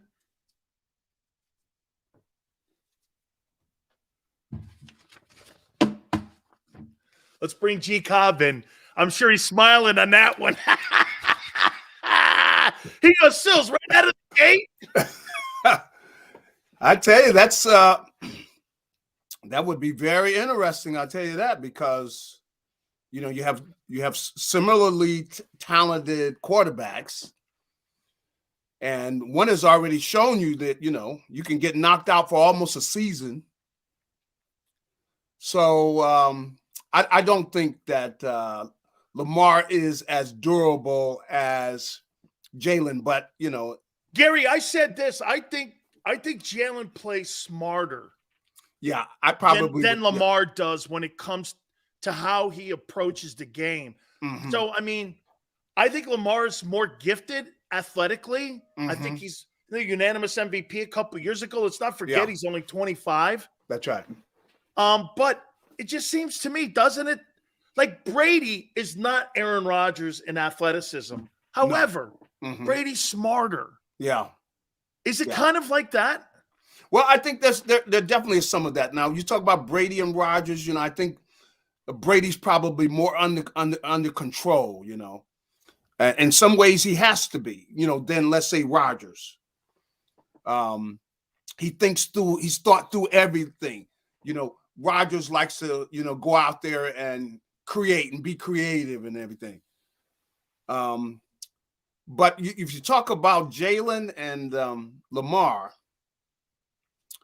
I think you hit it right in that Lamar, he's faster, quicker, but Jalen, I got to, especially after this year, but he's done it 1 year, but he had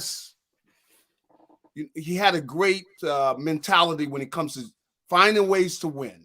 Would you do the deal? Or would I do the deal? I don't think I couldn't see. Man, that's tough. I don't think I would do the deal. That's what I said. I was like, if I'm going to gamble, but here's why. But I don't know Lamar as well as I know, and I'm not talking about what just know him personally. I'm talking about as a player. Yeah. That I know Jalen more as a player than I know Lamar. And I think with the right coach, I think he needs to be coached to play a little differently. And the other thing is he needs to be where you need to make sure you're getting players that fit him. Now they got Andrews. Andrews is his number one receiver. He's a star. Yeah. I mean, Andrews is a player and everything, but he hasn't had, and I don't, can he really flourish and get the ball to the guys enough? That's going to be interesting. And I don't know his, the coach's mentality and all that. I know Harbaugh, though. I know the head coach, but I know the offensive coordinator. I don't know their mentality as well as I know the Eagles situation, I know a guy that you do know, and this is why I paused and said I'd probably stick with Jalen if I'm gambling. Mm-hmm. Doesn't this tell you about this Lamar? Now, for some of you out there, Lamar Jackson has demanded a trade. He did it on March 2nd. Mm-hmm. So they're at the NFL owner meetings now today as we speak in Phoenix. Yeah. But here for me, Gary, you and I both know the kind of man Ozzie Newsome is. He drafted him, brought him in. Yep. And he's still in that organization. If he's recommending that you not pay him $50 million, doesn't that make you pause? That's what made me pause today. That definitely does. I mean, knowing Ozzie, I mean, he's a straight up guy. I mean, straight up shooter. Come on, and I mean, I could have to say I couldn't guarantee all that money. Lamar, man, you've already shown you can go down. Come on. Last 3 years. Come on, man. If anything, I'm looking for a way where I can keep you healthy and everything, but we can't have this. I mean, if we have this, how can we give you a guaranteed deal? That crazy deal they gave over in Cleveland, that's just flat out crazy, man. We can't do that. We can't just guarantee all that money and put the team in that type of vulnerability when you can go down. I mean, there's no way you can guarantee all that money to Lamar. No way. I think Baltimore is telling you, and again, if the tail in all of this is, you know, these quarterbacks that are dual threat, Gary. Look at Cam Newton, how Carolina. I mean, that's actually criminal. How they played him and how they ran him into the ground. That's right. And what you're trying to avoid is not having Jalen Hurts and Lamar. And look at Lamar. He's going down that same road as Cam Newton. And some of that's the player. See, even with Cam, some of that was the player. Where you're going like, dude, stop. You're not going to survive. What are you doing, man? You know, like he's taking the ball, taking off. He got 5 guys. He's trying to drag all of them. Dude, what are you? Man, you're not going to make it playing like that. So, and I think Lamar has done some of that, you know, where he was in a vulnerable position, but he realized, look, dude, get down. Now you see Jalen, he will tend to get on the ground. Yep. Even if you're in a game, if it's a regular season game, come on, it's not worth taking that shot, man. Get on the ground. You're too important, you know. So and playing that way, and I would say that's what I would say that Jalen he's more under control. Yeah. Even though was it Chicago. I guess was it Atlanta or the Chicago game? The Chicago game. I mean, he got a little bit where they were feeding the ball to him too much. Going like, dude, stop it, you know, because you know it's there. And people say, "Oh, Gary, don't worry about it." I said, "Listen, man, I've been around this game too much. This dude is going to get hurt. Look at the way he's running, man. You're taking those shots, somebody's going to get you." So let me throw this at you here. As of March 27th, do you think this football team is as good roster-wise as the 2022 team? No way. What's your biggest concern? Well, you know, I'm concerned about the linebackers. You know, I'm concerned about the defensive tackles. You know, I mean, you don't have, you know, you've got to get more out of the kid, you know. So you got to get more out of him. And, you know, I don't know where he's going to be at, you know, if you expect him to be a starter and everything. Is he going to give you what Hargrave? They don't have a guy that's going to replace Hargrave with the pressure that he put. Because I think Hargrave, sometimes he really contributed to everybody's sacks. Because sometimes he breaks through and the guy runs into one of the ends, you know. I think Fletcher's play in the second half of the season, Gary, I think was a result of how well Hargrave was playing, because you saw a lot of double teams. Now, I'll never sit here and tell you that I thought Javon Hargrave was a hell of a run stopper, but I tell you, he was effective enough. But what the key for him was, he was so versatile on a 3 technique, a 2 technique, a 1 technique. You can move him all over the place, and he was effective in the pass rush. Yeah, and I think he helped that entire interior along with TJ. No doubt about it. I think that, you know, I mean, the fact that San Francisco gives him that type of money, and, you know, you're not talking about an organization that doesn't know what they're doing. You got to give credit that San Francisco knows what they're doing. But they saw him that if you're going to leave him one-on-one, he's going to be beating that guy most of the time. You know, most of the time he is beating whoever that guard or the center, whoever's on him one-on-one. If you leave him one-on-one, he's going to beat that guy most of the time. I think that he proved that, and that's why he got that money. But so they're missing that. You know, I don't know about I don't know about the linebackers. I don't know about the safeties. I don't know these kids. You know, they draft some of these. You know, I mean, they sign the kid. You know, and I read a little bit about them. A lot of them haven't done anything in the NFL yet. So they got to prove they can do something. So are you more worried about the new faces or the new coaches?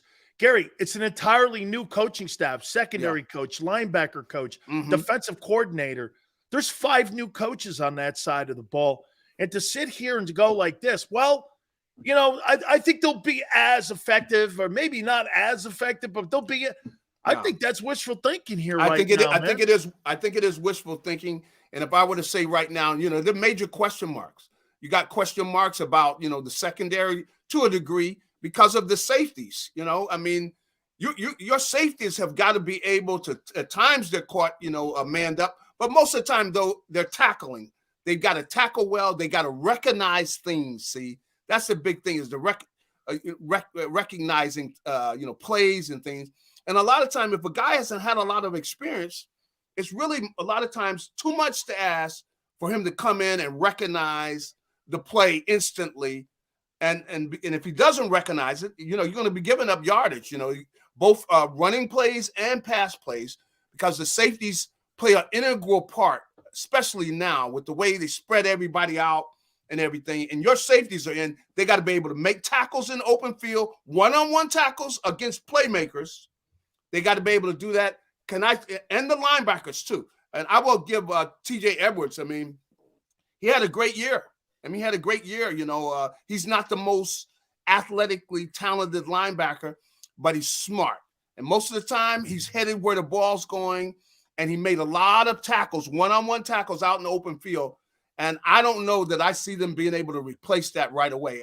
Whoever goes in there, I think it'll take him some time to grow into the way that he played and the safety spot. They got big plays out of the safeties too. So I don't know that they're going to be able to replace those guys right away. It's going to be a drop in when it comes to the quality of play.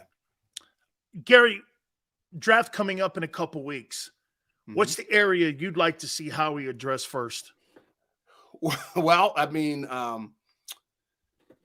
think they're going to do something at the defensive line. I wouldn't, if they could get the kid Carter from Georgia. Yeah, Carter from Georgia. Of course, he would be a great addition because, you got that kind of quality and you got a guy who can come in and be such a dominant player. Gary, he's like Jerome.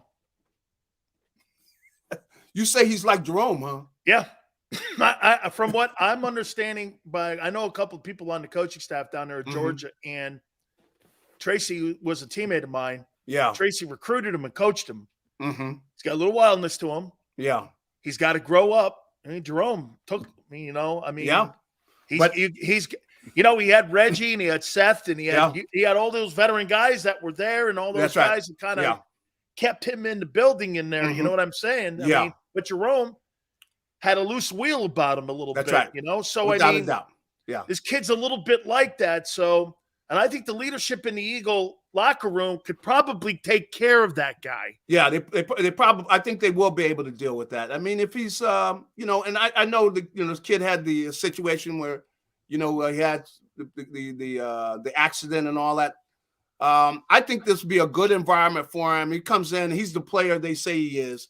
I think he'll flourish in the atmosphere. There's no doubt about it, because they got plenty of veteran leadership that's going to, stay on top of him and make sure, they keep him going in the right direction. But he's the one that with the type of talent that would come in, that he would be a huge addition and he would fill a huge gap there. And that would be because if you had somebody who's especially he's young and he's tough to single block, where you're thinking about, well, who are we going to double team? You're thinking like that. If he's one of those kind of guys, he would be a huge addition for them. So that's what I would like to see them address. And if they can, that's what they're going to address, because that's the way the Eagles think. They're going to hit that defensive line first if they can. And that's a big if.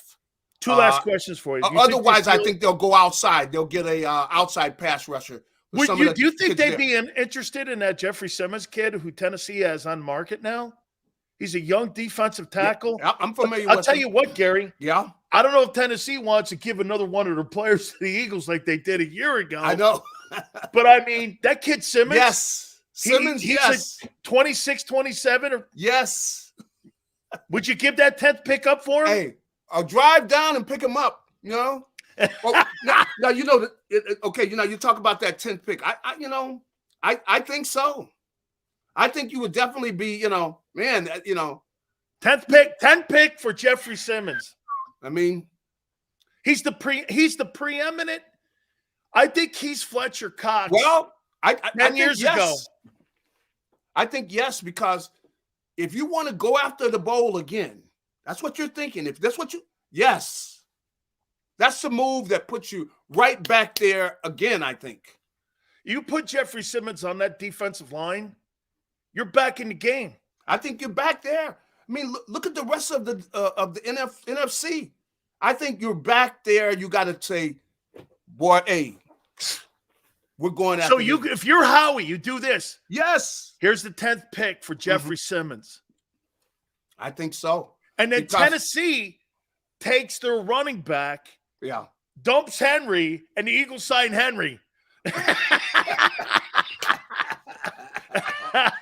I don't know. Hey, I'm just trying to think like Howie vision. I'll tell you, the thing is, you get Simmons, you're back there, man, because you got this offense, and now you got a guy who is a disruptive force in the middle there. You know you got the outside pass rushers. You're trying to start this party all over again. You're going now the party didn't end right, but we're trying to start this party back up. That's exactly what you're doing. You get Simmons, whoo, man. You're back in the game here. I think you're back in the game, man. Is right. Woo. Does the Hurts deal get done before June 1? Well, the whole thing is, I believe, and what is it? If they do it afterwards, where they get a little bit more room, so I'd probably say no. I'd say probably closer to training camp in July. Closer to training camp and everything, yeah. Because that's one thing Howie would do. He's good at, which is playing those dates and getting as much room as he can get. And I think that that they'll probably end up getting something done where, it's friendly to the team. I think they will, because Gary, I can't wait to because see of how this Jalen thing plays out here, man. I mean, I can't wait because, dude, I think he's gonna make a move like he did a year ago, doing something in the draft, because he's got to pay the quarterback, right? That's right. You don't have a lot of money. And this is why I'm saying this, because if they had the money, wouldn't they have signed Bobby Wagner?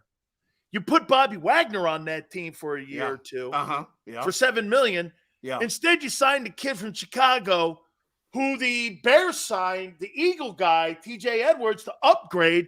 Yeah. And you got the downgrade linebacker. I know. If they were really going to spend the money, Gary, you would have dropped that $7 million on Wagner. Yeah, but that's not the Eagles, though. They're not going to pay that kind of money. They're not going to do that with the linebacker. They're not going to do it. But that defensive lineman, like you mentioned, Simmons, Jeffrey Simmons, they'd be all over him like white on rice, man. Come on. Can't wait. Gary, thank you, my friend. All right. Have a good one. You got it. Gary Cobb, Fox 29. Make sure you check him out. We're going to hit on that. We come back out of the timeout. Jeffrey Simmons to the Eagles. What would you give up for that? Hit the like button. Keep it here on the National Football Show. Go to get your game on. Go for the beers. Go for the cheers. Go for the hit and the hits. Go for the stakes and the stakes. Go to get your parlay on. Go to get your party on. Go for the scene. Go for the screens. Go for the gallery. Go for the win. Go to Ocean. Visit theoceanac.com to plan your visit. When it comes to the fight against insurance companies, large corporations, and the healthcare industry, injured victims are always the underdog. But that doesn't worry us. At Messa & Associates, we're an injury law firm from Philadelphia, and we come to fight. Our clients know that they've got representation with a chip on its shoulder, and it's the same chip that makes Philly the toughest city in the country. Call 215-568-3500 or visit us online at messalaw.com. Messa & Associates, the toughest injury firm in Philadelphia. Heading down the shore, have a ball once more. Here, imaginations run wild and time stands still. Because here, you can find the best of the Jersey Shore, all on one 5-mile island. So leave the old you behind and get lost in the woods. Wild, wild, wildwood days.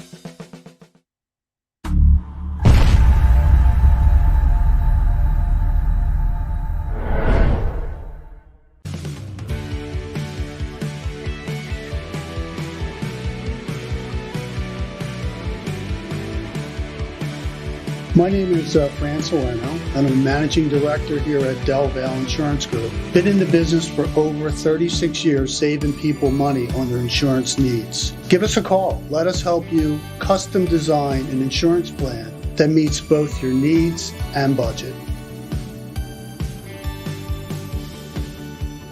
They're carving them up and good play calling along the way. First and goal at the 6.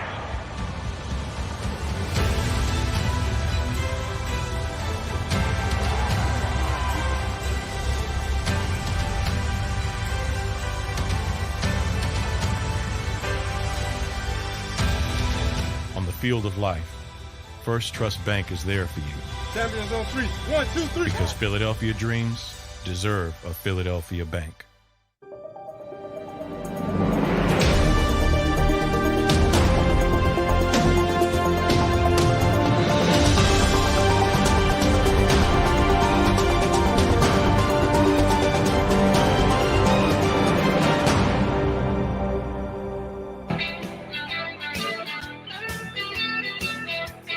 Big Sales National Football Show. Appreciate you coming aboard here. Love talking to Gary Cobb. Top of the hour, some free agents and also some win totals that the bookkeepers are now throwing out there. What would you give up for Jeffrey Simmons, the defensive tackle for the Tennessee Titans? That's all under the guys that, well, you know what? If I'm the Titans, I don't care if I got A.J. Brown from you. All I know is you have the 10th pick. The 30th pick is not going to cut it. For a player like that, it's not going to cut it. Carolina wanted 2 1s for Brian Burns a year ago. Okay, and they almost got it from the Rams. Okay, so he was going to command 2 1s. This kid Simmons is, in my opinion, as good as it gets. Is there anybody in the draft that is in his league? He's a young football player, too. If Jalen Carter fell down there, I might be hesitant to give my one up because salary-wise, it fits the cap better. Would you have to give 2 1s up for him? Chris says not happening. I never thought A.J. Brown would be sent out of that building too. Don't say that because I never thought Lamar Jackson would be on the trading block. Would you trade down? Then trade the pick? Trade down to 14? Call the Titans and go, hey, you want the 14th pick? You might have to give up the 30th for him. Or a conditional pick the following year. Or your second, a 1 and a 2. Would a 1 and a 2 get it done? Thank you, Tone. Would a 1 and a 2 get it done? If this is me, I send the 10th pick to Tennessee to get Jeffrey Simmons. If you get Jeffrey Simmons, you're back in the game. You're back in the game with San Francisco. You would have Simmons and Fletcher Cox and Jordan Davis and Milton Williams as your rotating tackles. That's an upgrade to Javon Hargrave. That's an upgrade. That's an upgrade. Okay?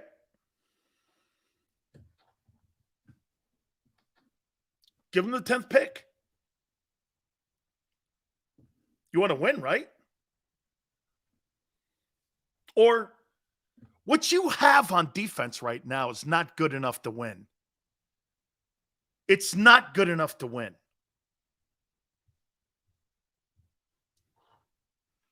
It's not good enough to win. You get a guy like Simmons in there, Jalen Carter. You had a chance to sign Bobby Wagner, but you passed because you didn't want to spend the money, like Gary Cobb just said. Imagine that. Howie didn't want to spend the money to bring a premium player in because he's a linebacker. Whew, I don't get that thinking. I'm trying to accumulate talent. I'm trying to help my quarterback take advantage of the players that I have on this team while that quarterback's not making $50 million right now. The linebackers that you signed, stop with this notion that this Morrow kid is good. He's not. He's okay. He's a dude. A linebacker was on the shittiest team in the NFL last year, defensively. I don't know. And now you're going to hope that he turns into some sort of tackling machine, which he's never been. Well, 116's not bad. 116's not bad. And Tone said this to me last week. What if he was around better players? Agreed. It would up his game. It would totally up his game. But remember something. The Bears upgraded with your guy. You took the downgrade. The Eagles signed the downgrade. Yeah, Maurice. Maurice goes, 116 is good. Yeah, well, you signed the Bears downgrade. Remember that. Nakobe Dean's the guy? We'll see. I haven't seen one thing that makes me say that yet. I've not seen one thing. I want to finish this. When I was talking about players that had to have huge years this year for this team to get back to the NFC title game, let me walk back because we got Gary Cobb on, and I think Fletcher has to be big this year. Healthy, durable, and productive. I think he was a year ago, but I think he benefited from having Hargrave next to him. AJ and Devontae have to continue their great duo that they are. I'm trying to think of a better duo in the NFL than them right now, wide receiver-wise. Is there one? Keenan Allen and Mike Williams, when healthy, are pretty good. Ayuk and Debo are pretty good. Waddle and Tyreek Hill. Okay.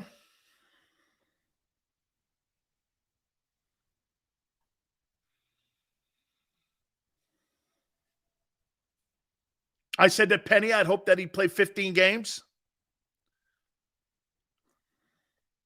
Goddard, I think, is going to be a 1,200-yard guy. You think Reddick puts together the same year that he did last year? Hassan Reddick has 16 sacks this coming year. That'll be pretty formidable. By the way, you have to give it to him. He's had 4 years in a row, double-digit sacks. Dude, when's the last time a guy had 5 years in a row of 5 double-digit sack years? It has to be Reggie White and people like Bruce Smith. It has to be guys like that. Kevin Green and Lawrence Taylor. I mean, double-digit sacks in 5 years. If he has another double-digit sack year, you'd have to put that in the conversation of some of the greatest pass rushers of all time. 5 years in a row, double-digit. Just to show you how that point is important. Jadeveon Clowney's never had double-digit sacks in his entire NFL career. He's the number 1 overall pick. He's never had double-digit sacks. Ever. And this guy right here might do it for a 5th year in a row. That'd be freaking unbelievable. The Kobe Dean, man, he's got to play. He's got to be a 3rd-round pick. Right now, he's a 7th-round pick. He's got to look like a player. And not spot moments in games where people go, hey, you see him playing against this guy right here in mop-up duty? No, that's not how you evaluate a guy in mop-up duty. You evaluate a guy when he's in the pits.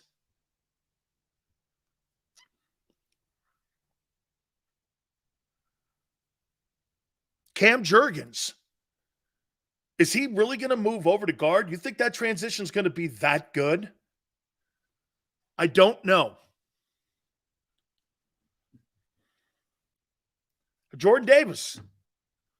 Look, I want to make it very clear because I had somebody ask me the other day, Do you think Jordan Davis is a bust? I want to reiterate that. I've never said that. All I have been saying is, as of this moment here, the Eagles overdrafted him. I thought he was more in the 20s guy, which meant that he was never going to be a pass rusher. And so far, my evaluating of him is pretty spot on. My evaluate of him has been right. I said this. I go, look, he's a good player. He's very athletic. I said, but the problem that I have with players like this is that when you look at their production, they're not very productive. They don't put out a production sheet. Like, he doesn't make TFLs. He's not an Aaron Donald. He's not Fletcher Cox in his day. Fletcher makes plays in the backfield. Sills, who would you have drafted in the place of Jordan Davis? I would have took the defensive I would have took the cornerback from Washington, the McDuffie kid. I would have took the kid Lloyd from Utah. Little bit too high for the kid in Utah. Probably McDuffie around that 13th pick. Okay? That may have been high for him.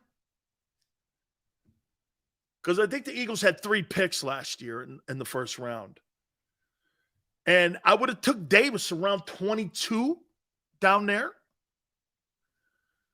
Okay? I like the kid Lloyd out of Utah because you could play him like Michael Parsons. Olave, not when you make a move for A.J. Brown. When you make a move for A.J. Brown and you have Devontae, Olave, does that make sense? Especially when you're going to be throwing the ball to your tight end as well. See, the tight end and the 2 wideouts, hey, if you really went this way, who has the best tight end and pass catching wideouts in the NFL? It's the Eagles. The Eagles have the best tight end wide receiver duo in the NFL. I think the Cowboys, Brandon Cooks kind of upgrades it, but CeeDee Lamb is not better than AJ. And personally, I don't think Brandon Cooks is better than Devontae. And the Eagles have the better tight end. So, I think they're good. Washington's got a couple good wideouts, but the tight end, I don't know. New York's got the kid from the Raiders now. Still got do you get D-Hop in the building in New York? That could be something to look at. But the Eagles don't have a number 3 wideout, Vlad. Okay. How many teams have a number 2 wideout? They had 2 guys. Not only did they have 1,000 yards, you had 2 guys over 90 catches. I don't know. Rams don't even have that. Packers don't. Jets don't. Chiefs don't.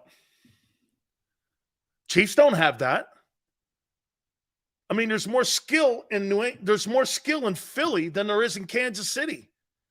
If you looked at the offensive huddle and you take the 2 quarterbacks out of the conversation, who's got more skill in the huddle, Kansas City or Philadelphia? Not close. It's not close. Kansas City doesn't have the talent that Philadelphia has in their offensive huddle.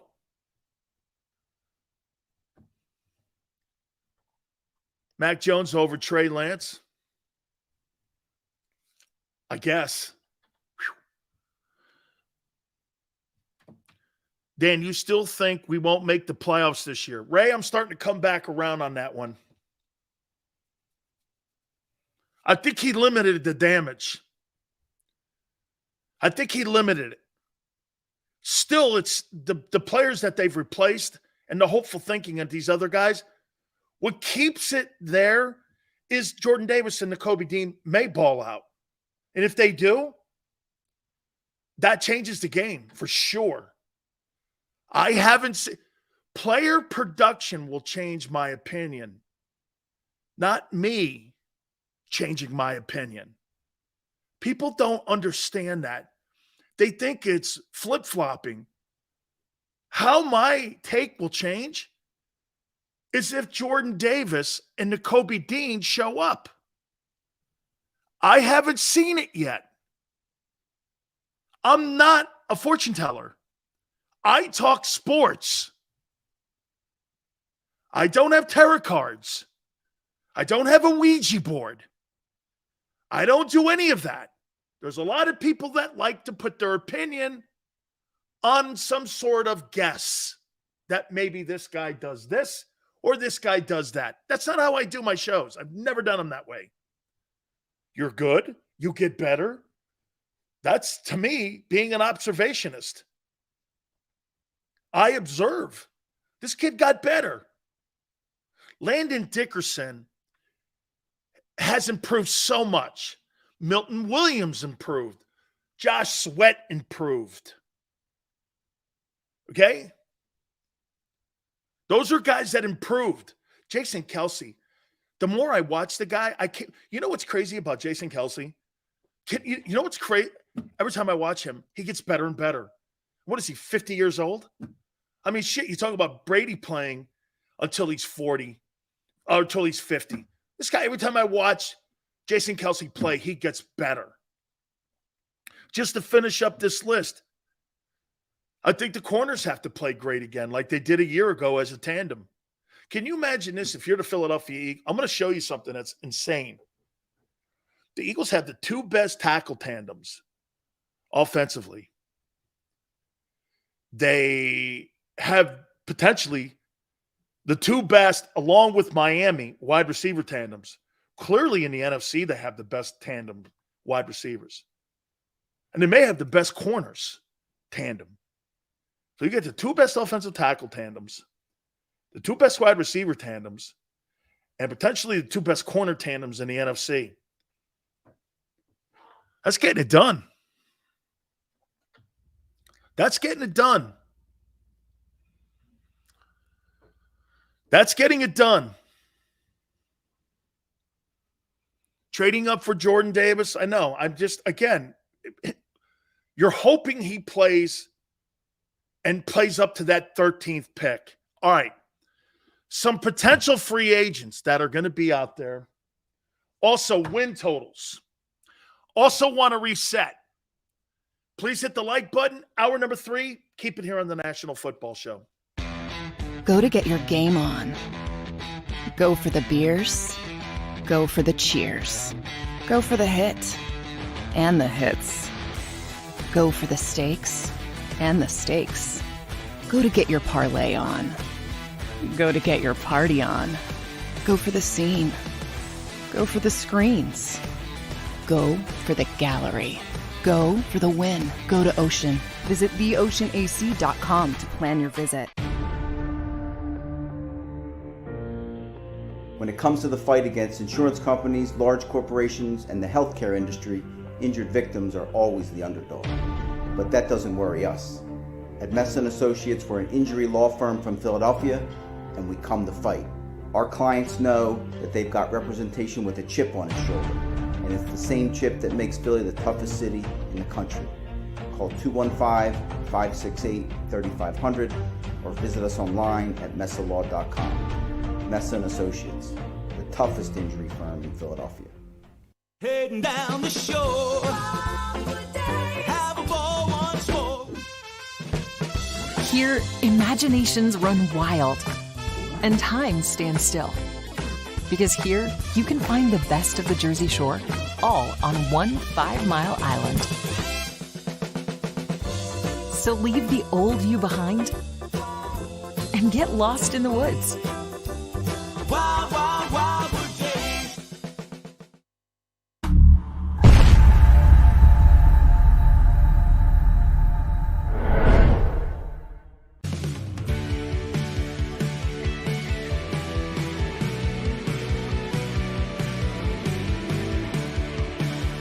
My name is Fran Sileo, and I'm a managing director here at Del Valle Insurance Group. Been in the business for over 36 years, saving people money on their insurance needs. Give us a call. Let us help you custom design an insurance plan that meets both your needs and budget. They're carving them up in and good play calling along the way. First and goal at the 6.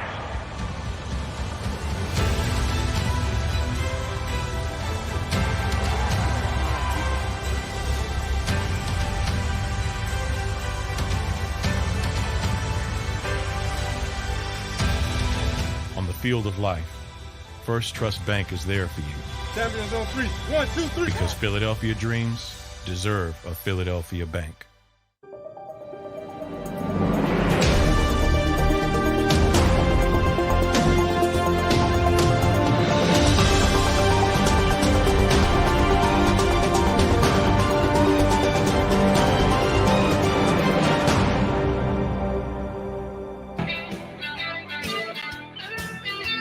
Big Stills National Football Show. Eagle Way. Dan, why do players and fans act like you never played Davis's position before? Hey, Tone, can you put that back up there again? I just want to make sure that I read that super chat here. I didn't get it. Oh, here we go. You were a dog. Is there any defensive players that remind you of yourself? I never had that asked to me, Eagle Way.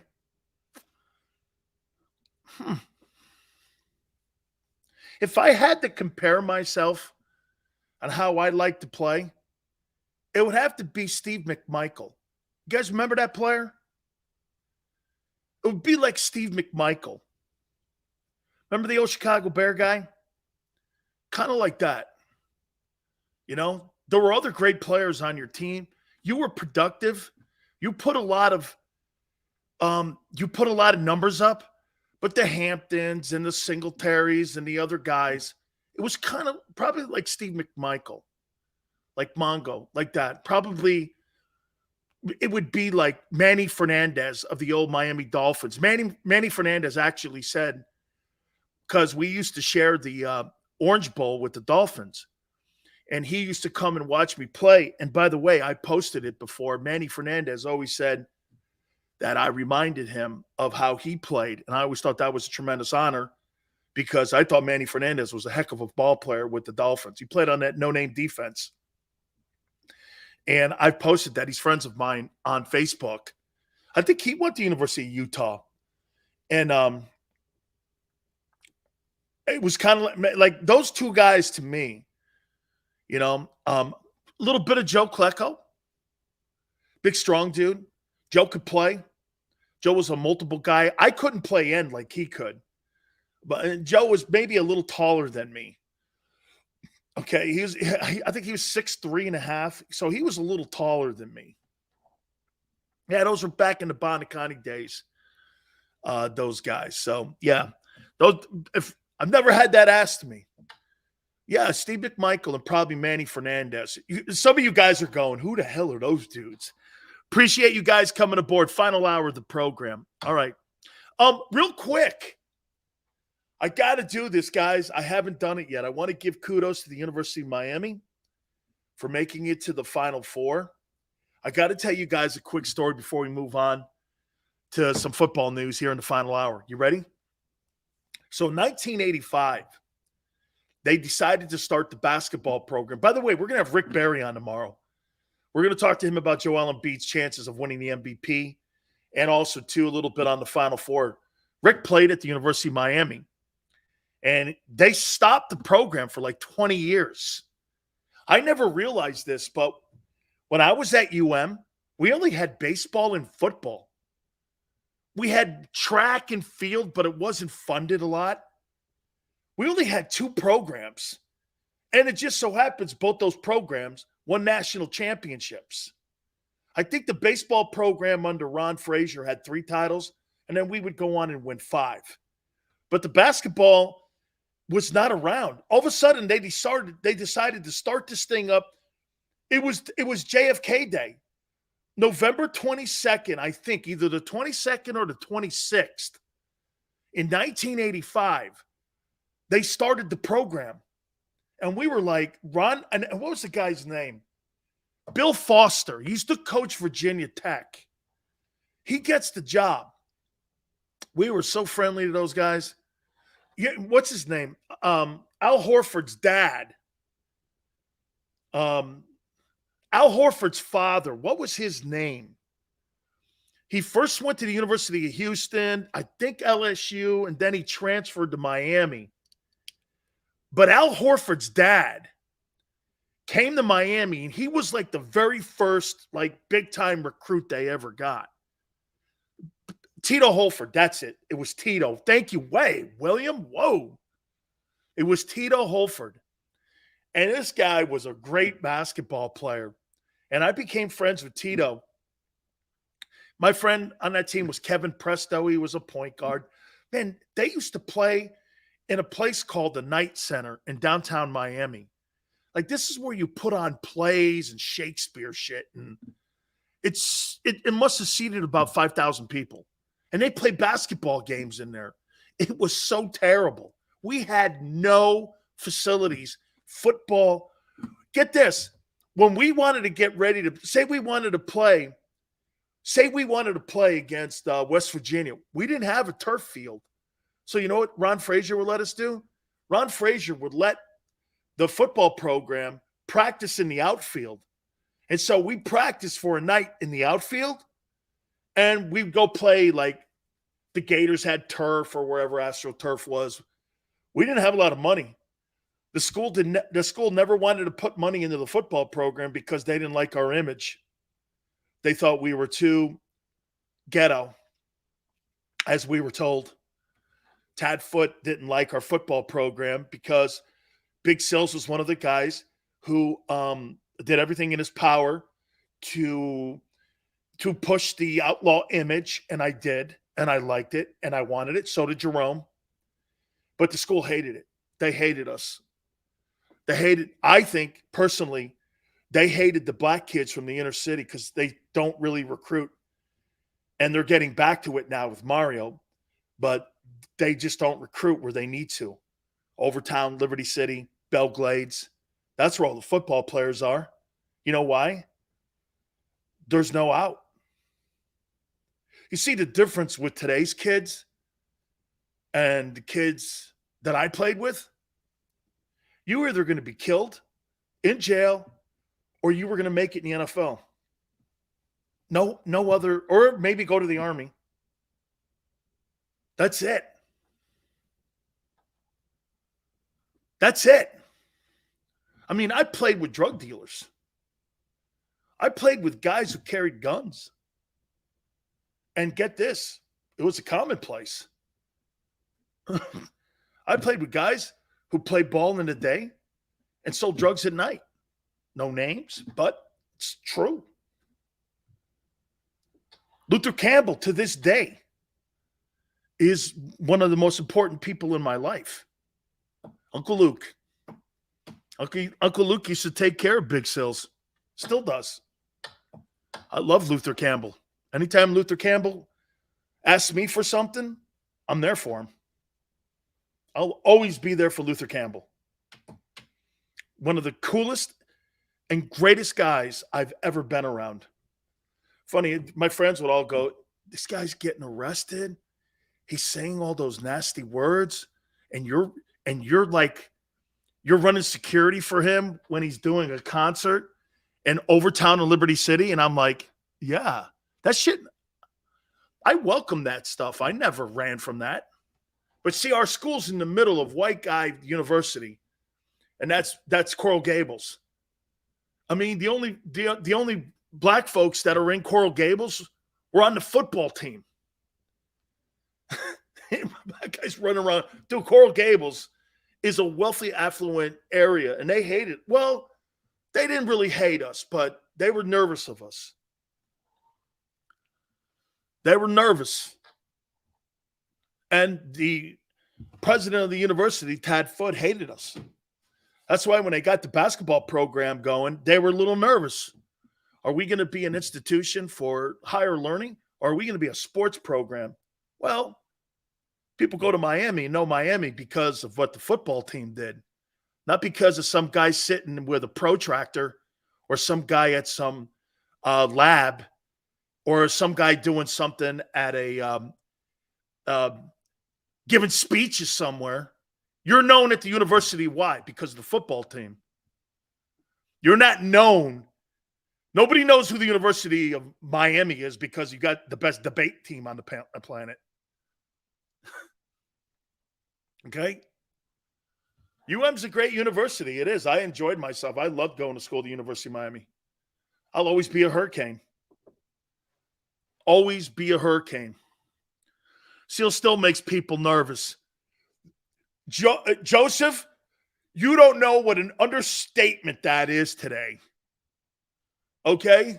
you have no idea. It's a great law school. I think F. Bailey went to school there. 85 goes Sills. Howie signed a guy in Edmonds who graded higher. Okay. So what? You think he's better? The Steelers don't move off of people and upgrade off of people that they draft. They let them walk. So 85, because Chris Collinsworth graded him higher. You take that to the bank? Chris Collinsworth graded him higher, Edmonds. Okay. If that's what your barometer is, Chris Collinsworth and Pro Football Focus, that's who owns it, is Chris Collinsworth. So Chris Collinsworth grades Edmonds higher than Gardner Johnson, who just signed a $10 million contract. And you're trying to convince yourself that Edmonds is better. Played on a shittier defense. Hey, I don't think the Saints thought that guy Gardner Johnson. Well, they may have. I don't know.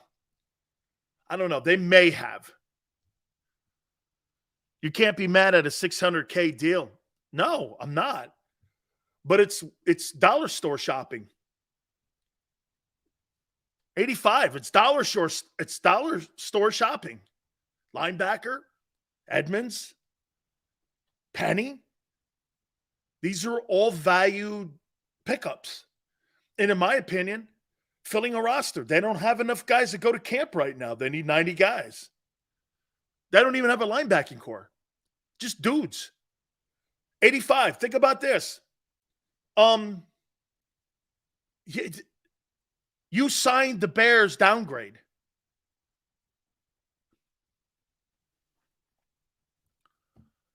William goes, Dan beat Randy White's freshman bench record. 405. When I got to Miami, I did 550. Yeah, 405. When I still hold the record there at Maryland. I got records at two places, University of Maryland, University of Miami, in the weight room. I did 405, I think it was, my freshman year when I was 18 at Maryland. And it's still up. Hey, you know what? You know, when you throw a guy out of a window, man, they kind of try to forget you. So Big Sills threw a guy out a window, and, you know, I don't know, man. They took my varsity letter away, and I don't know. I can't believe that record's still up there. But it is. That record's still there. Yeah.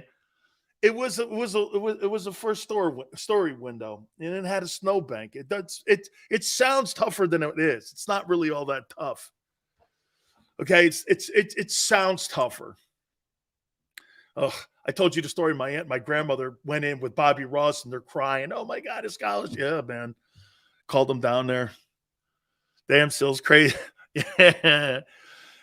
Yale. No, you know what Bobby Ross said? He goes, what if there was an air conditioning unit? Because I stayed in this dorm called Ellicott. And the plows used to push the snow up against the building. And we used to have these like lounge rooms. And seriously, I mean, he must have felt like, but still, it was a pretty good fall. But he fell in a snowbank.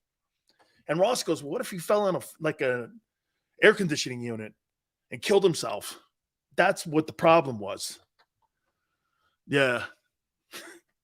I was like, yeah, I never thought of that. He goes, I know. But Bobby and I became friends. The doctor told not to lift anything heavy, so sit down when I yeah. Oh, Big Sills was crazy strong, dude. 405 at 18. 18 years old, I rolled in, and I still own that record, man. Sills, why didn't you attend Notre Dame? It's a Catholic school. I know you had an offer. Okay. This is here, before we move on. So they recruit me to go to Notre Dame. Jerry Fouts was there. And they take me around. I forget who you know what?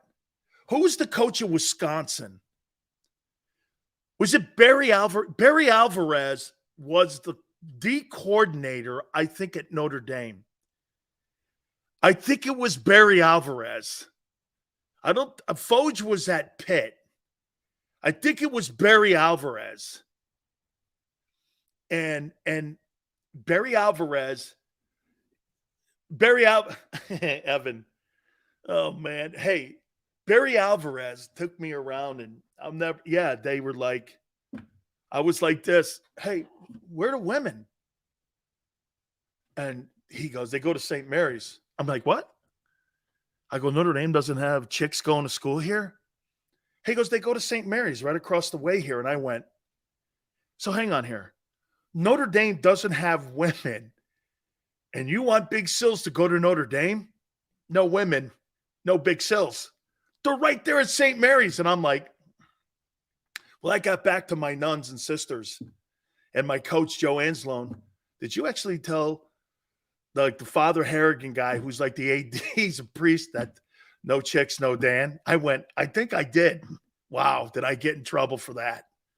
Holy shit.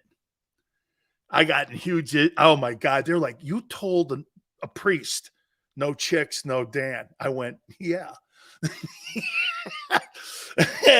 I go, no chicks, no Dan. Dan's not going to an all dude school. Before you know it, you're pinned in the shower next to a dude called Chip. That ain't working. Sorry, Chip Kelly. That ain't happening. No, Big Sills don't go to school with no school with no women. That ain't gonna work for me. Not happening.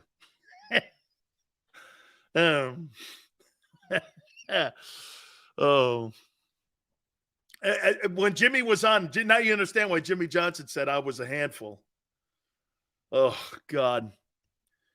Hey, somebody goes like this, Dan, why'd you, I don't even know if I should tell you that one, why I threw the guy out the window. It was more of a push. Him and his boys were like messing with me because I was talking to his girlfriend, and guy came up with his 5 guys window, this big picture window. It wasn't very high. Guy goes, that's my girlfriend. Big Sills goes, hey, Yale. Big Sills goes like this. Not tonight, she's not. He goes, that's my girlfriend. I said, I just told you. So I beat all 4 of these dudes up, and I threw that guy out the window. And I looked around. I go, well, who wants to get another one of these? That was the end of that. I beat up. My wife saw me beat 5 guys up once at a gym. She's like, that was tremendous. Yeah, I don't do that shit anymore, though, man. I'm retired now. I don't do that. I'm retired, man. I'm a lover now. That was long ago. I'm more relaxed today than I ever was.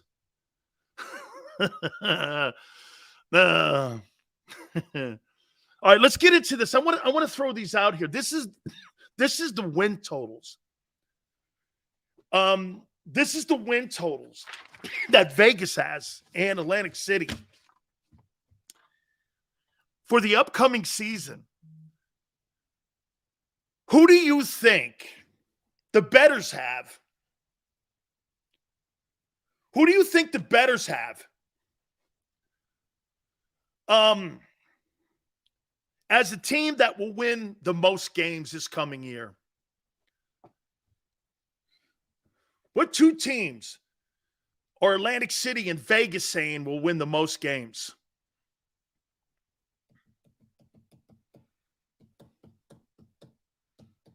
Chiefs. By the way, the number's 11.5.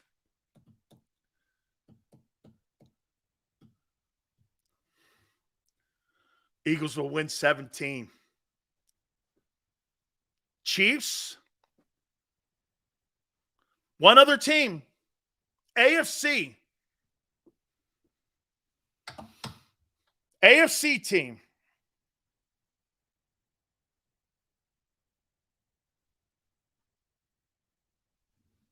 AFC. One's the Chiefs. 11.5 wins. Bengals, Tyler. Very good. The Bengals and the Chiefs are favored by the bettors in Atlantic City and Vegas at 11.5. Number 2, what team is favored to win the second most games in the NFL? Who do you think? Bills, Chargers, Jets.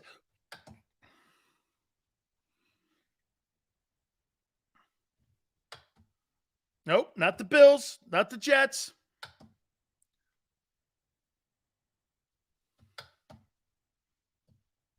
What team is the second favorite team to win 11 games?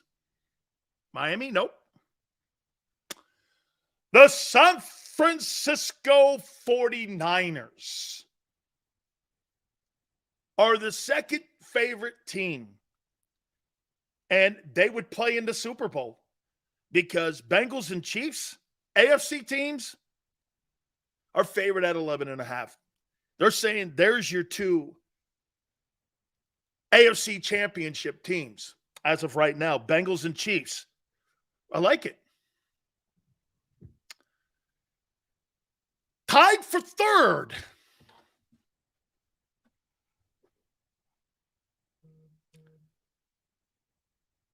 Tied for third.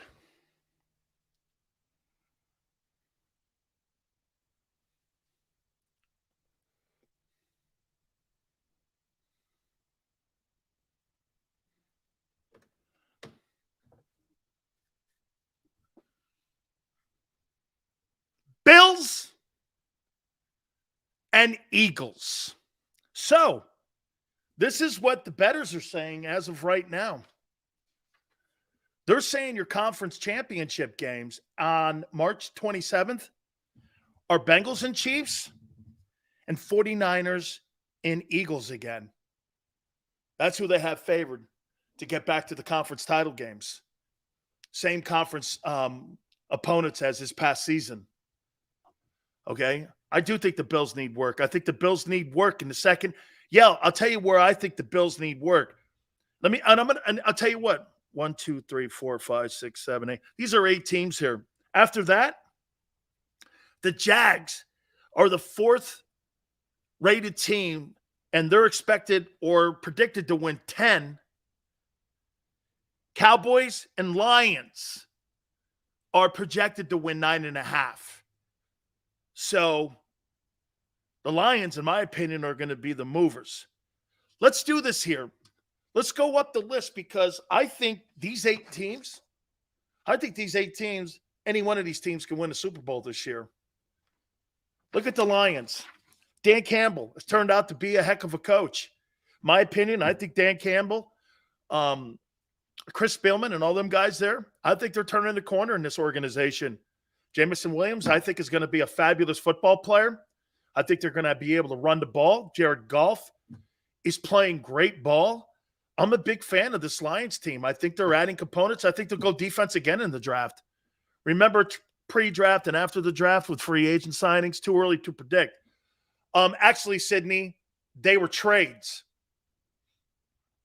Your biggest moves were trades. So Howie would have to trade, but he doesn't have the money this year to trade. You don't have the money.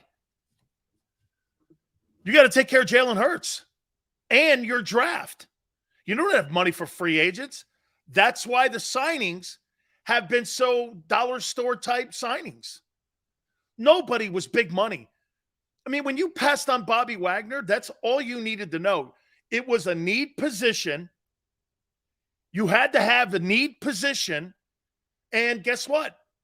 You passed on him. Okay.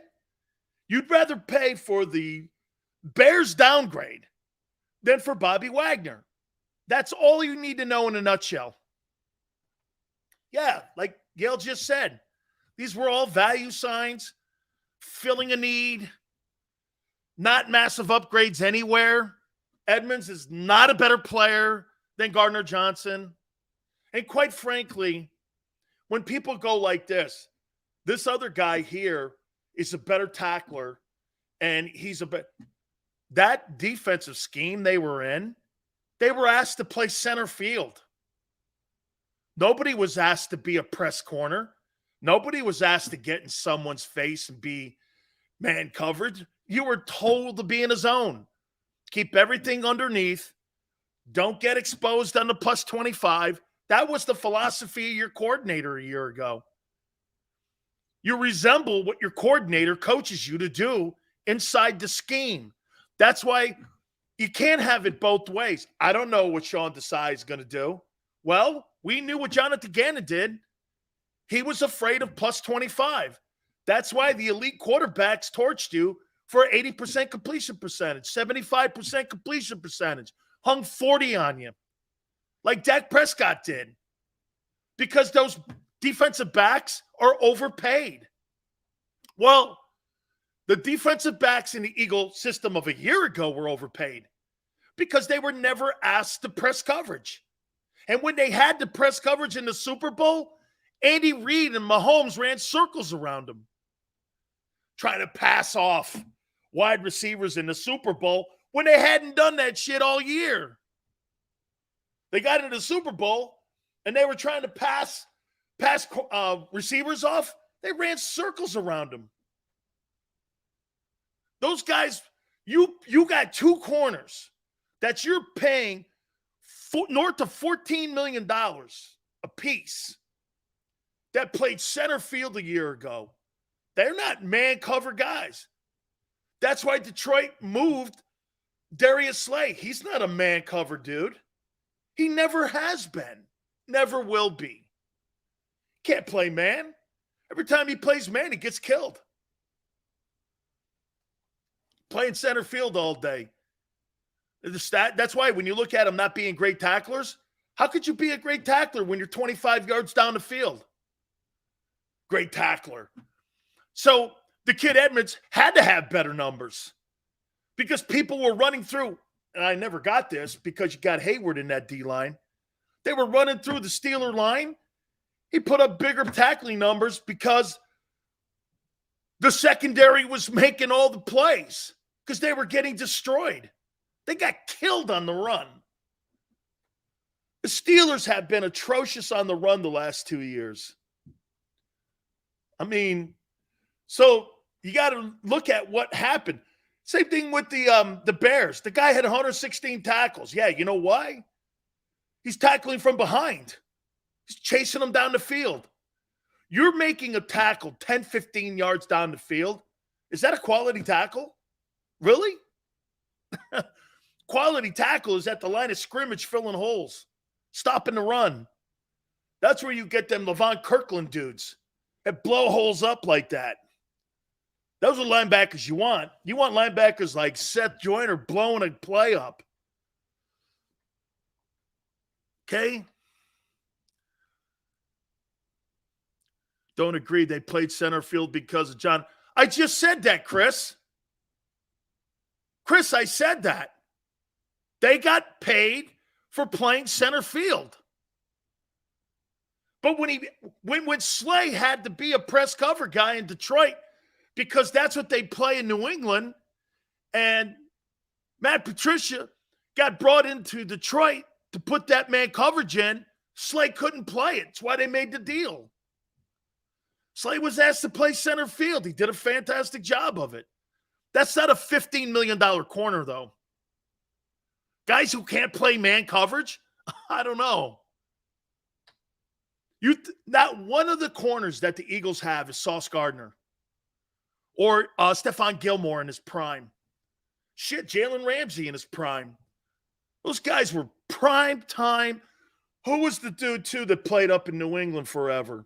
Darrelle Revis. Darrelle Revis may be one of the greatest corners of all time. He had a technique of pushing your ass out of bounds because he was so physical. Those are guys you pay big money to. You don't pay money to a guy sitting out there in center field. But again, it's not their fault. It's not their fault. But you want to know why? Quarterbacks crushed them for high percentage completions. Anybody who was worth a shit went over 75% completion against the Eagles. And by the way, Pro Football Focus had them as the worst tackling team in the league a year ago. The number 2 ranked team in the NFL had the worst tackling team in the NFL. Go figure. How's that? Crazy. That's because the D coordinator never trusted the players on the field. Player production is what turned the corner. It wasn't Gannon's unbelievable system that he had. I mean, Jonathan Gannon, Yale, I'm starting to believe that, Yale. It's a different league now because the league, you know what? And it's a great point. It's a great point. That's why maybe Howie Roseman's looking at today's NFL. How important is it to you to have the number 1 defense in the NFL? Is it important anymore? It's a great question. How important is it to have the top-rated defense in the league anymore? I don't know anymore.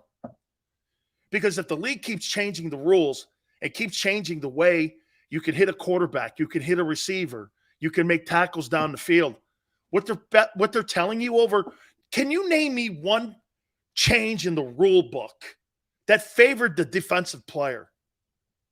The only one that I can think of is the crackback.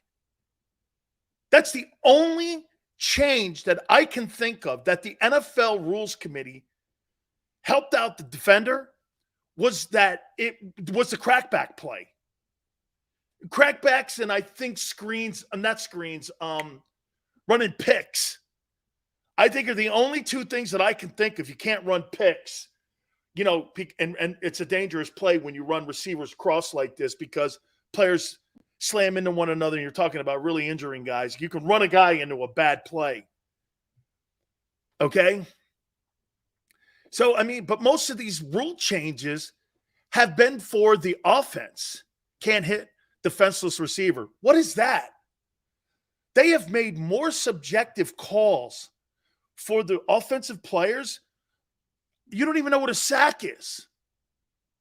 And so they put the game in more of the hands of the ref. Why?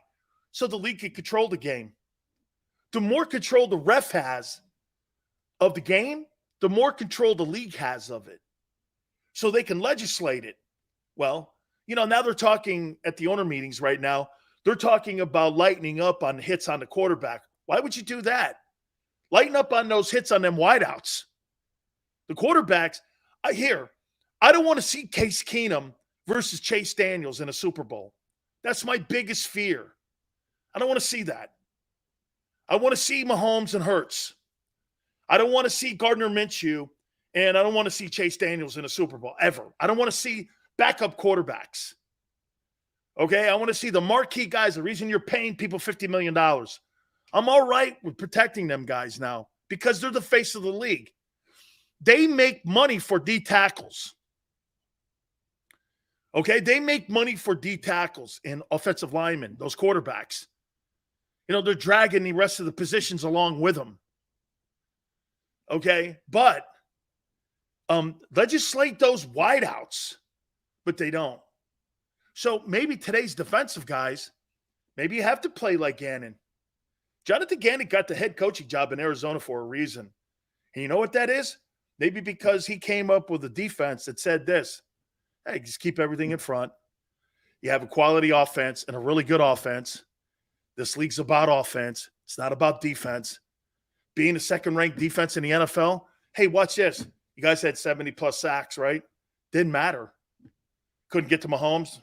Really didn't matter. You needed a running back that showed up. And Quez Watkins, not to have brick hands, right? Was more on those guys. They couldn't stop Mahomes. Okay, but, really, there were 2 guys that cost the Eagles that Super Bowl. Hurts' play was bad luck, but the Quez Watkins drop and Miles Sanders not showing up. Those 2 players, man, they were terrible in that game. And I think it cost them. Okay? It's an offensive league. So, again, I think Howie's looking at it like this. Why should I spend all my money? Hey, look, I made this very clear to you guys, and I think there's a lot to be said. Would I have spent $20 million on Javon Hargrave? No. I don't think he's a $20 million player. I think he's a really good player, but $20 million? And some go, well, Dan, it's today's NFL. Yeah, but with my cap and all this other positions that I have to field, that's why he'd rather – Howie went this way. Well, I'll just pay Fletch 10. He almost had 11. He almost had 10 sacks. He had 7. I'll give him 10. And get this. He's a homegrown guy. Hargrave's not. Hargrave's not a homegrown guy. I think that's why it was easier also to kick his ass out the door. He's not a homegrown. The Eagles like their homegrown dudes. Brandon Graham, here's some money. Fletcher Cox, here's some money. Hey, Jason Kelsey, here's a lot of money. Come back, please. They like that shit, and it's good. It's Raiderish with Al Davis back in the day. And I think that's important. It creates a good culture. So Howie went like this. Well, he's older. We got Milton Williams. Jordan's got to play. We'll probably draft another tackle to help everyone out. But I feel the Eagles felt more comfortable giving Fletcher Cox $10 million than paying Javon Hargrave $20 million. That's what it came down to. Howie felt that it's going to be more important for him to fill the 90-man roster right now, get ready for training camp, and he'll make a deal on draft day. I have the feeling, in my opinion, I think he's going to make another deal on draft day. I don't know what that is. I think it's got a lot to do with that 10th pick because people are going to want a quarterback there. They're going to want a quarterback. And now, get this. Figure this out. How much does Lamar Jackson play into draft day? Look, I think you got 5 quarterbacks now. The 4 QBs in the top 10, and I think you've got Lamar Jackson now. Makes it 5. You got 5. You got 5 quarterbacks that could be dealt on draft day. That means Jalen Carter could slide down to 10 to Howie. And I think you're going to have this happen. What if the Jets? What if the Titans come in? What if the Commanders come in? What if Lamar Jackson is going to see a lot more traction as we get closer to the draft in April? Okay? And what Yale just said, where does he go? Where does Will Levis go? Where does Anthony Richardson go? Where does CJ Stroud go? And where does Bryce Young go? You got 5 Aaron Rodgers could play a factor in draft day. You got 6 now. If Rodgers, I think the Packers are going to wait until draft day. Because the Packers, they want the Jets' number 1 pick. The Jets don't want to give it. That's why I would, if I were the Jets and Joe Douglas, I'd get in the Lamar Jackson sweepstakes. And I would use that leverage against him in Green Bay. Okay? The Jets have cleared up space for him to put him on the roster. Niners can't make that move because the Niners have too much money in other positions. Now, could you move equity? You could probably move equity in Trey Lance and some other guys on the team, but you still don't have the cap space. Lamar to Atlanta, because he's from the South, he's from South Florida. Tua's out because they just picked up the $18 or $20 million, whatever it is, $23 million option that he's going to make this year. I think that's out unless you send Tagovailoa to Baltimore. Could you send Tagovailoa to Baltimore? That would be give me Tagovailoa in 2 1s. And you're only paying your guy $23 million, and you get Tyler Huntley as a backup still. So you theoretically have 6 quarterbacks. Howie's sitting at that 10th pick. Okay? Kyle Pitts, he's a great-looking player from the Gators. He's really good. I would say this to you. Okay? Howie at 10? Would you trade the 10th pick for Jeffrey Simmons to Tennessee so they can move off of Ryan Tannehill finally? Or you do this, Howie. Give me the 10th pick. I'll give you Jeffrey Simmons.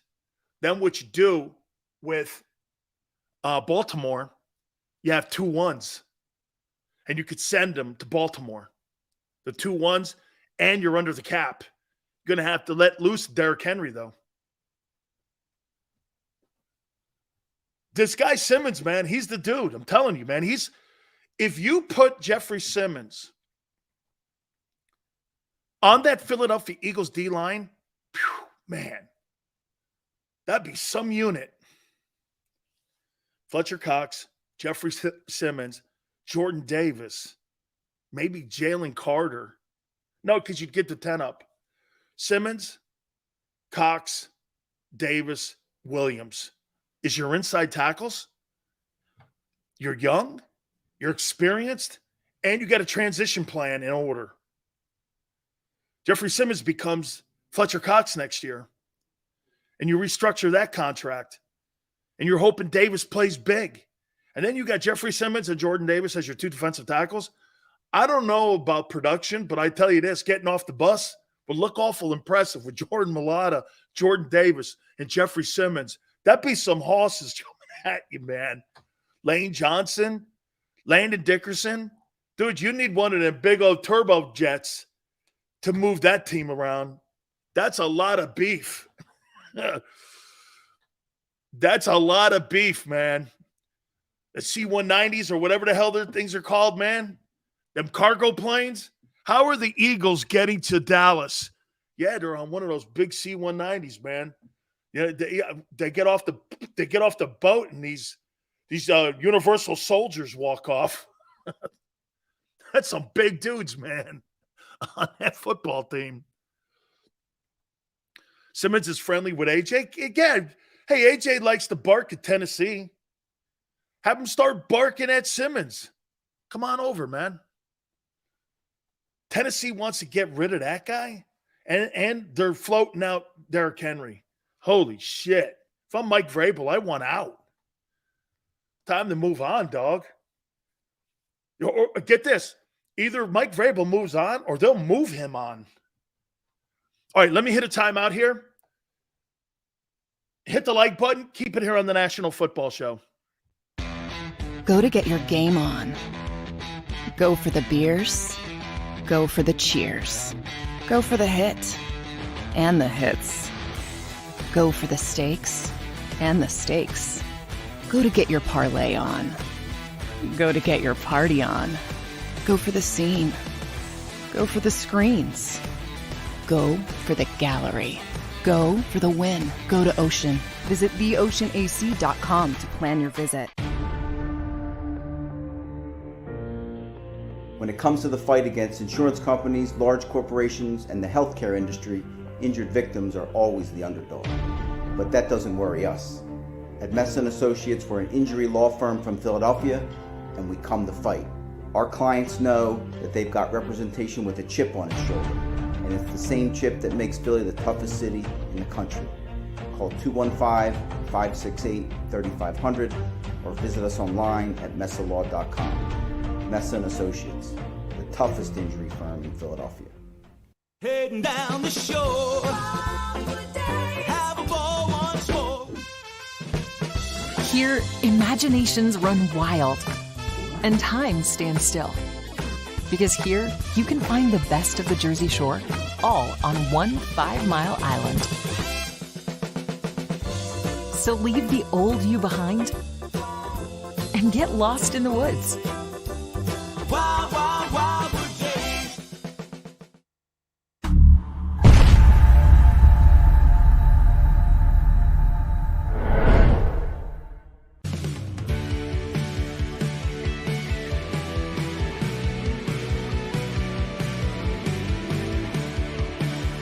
My name is Fran Sileo, and I'm a managing director here at Del Valle Insurance Group. Been in the business for over 36 years, saving people money on their insurance needs. Give us a call. Let us help you custom design an insurance plan that meets both your needs and budget.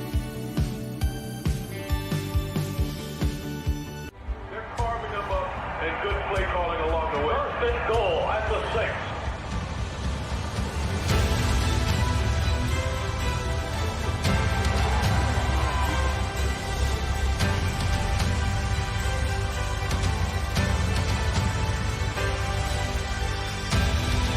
On the field of life, First Trust Bank is there for you Champions on 3. 1, 2, 3. because Philadelphia dreams deserve a Philadelphia bank.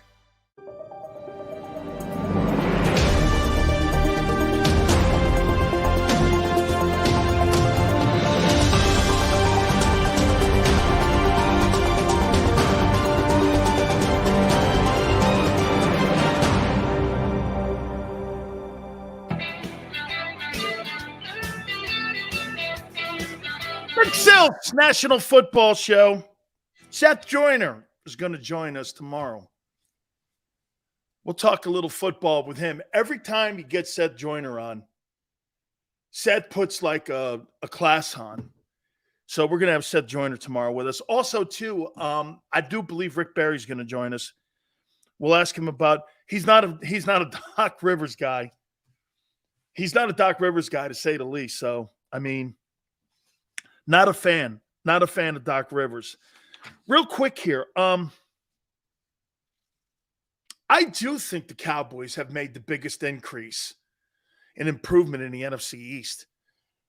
Well, it's being reported now that Washington is in the conversation for Lamar Jackson as well, that they would like to be in that. And Baltimore, moving him to Washington, in my opinion, I think the Washington Commanders sale that the NFL owners are talking about this week could have a lot to do with where Lamar lands. And if Lamar Jackson lands in Washington, D.C., boy, man, that'd make Washington and the Commanders awful interesting. Okay? You would make the Commanders awful interesting. Okay? The two receivers, Antonio Gibson running the ball, an improved O-line, defense that's really good. Man, Washington could change their fortunes. You put Lamar Jackson on that team, Washington would be in the conversation with the rest of the top teams in the NFC. Washington's problems right now are quarterback. Okay?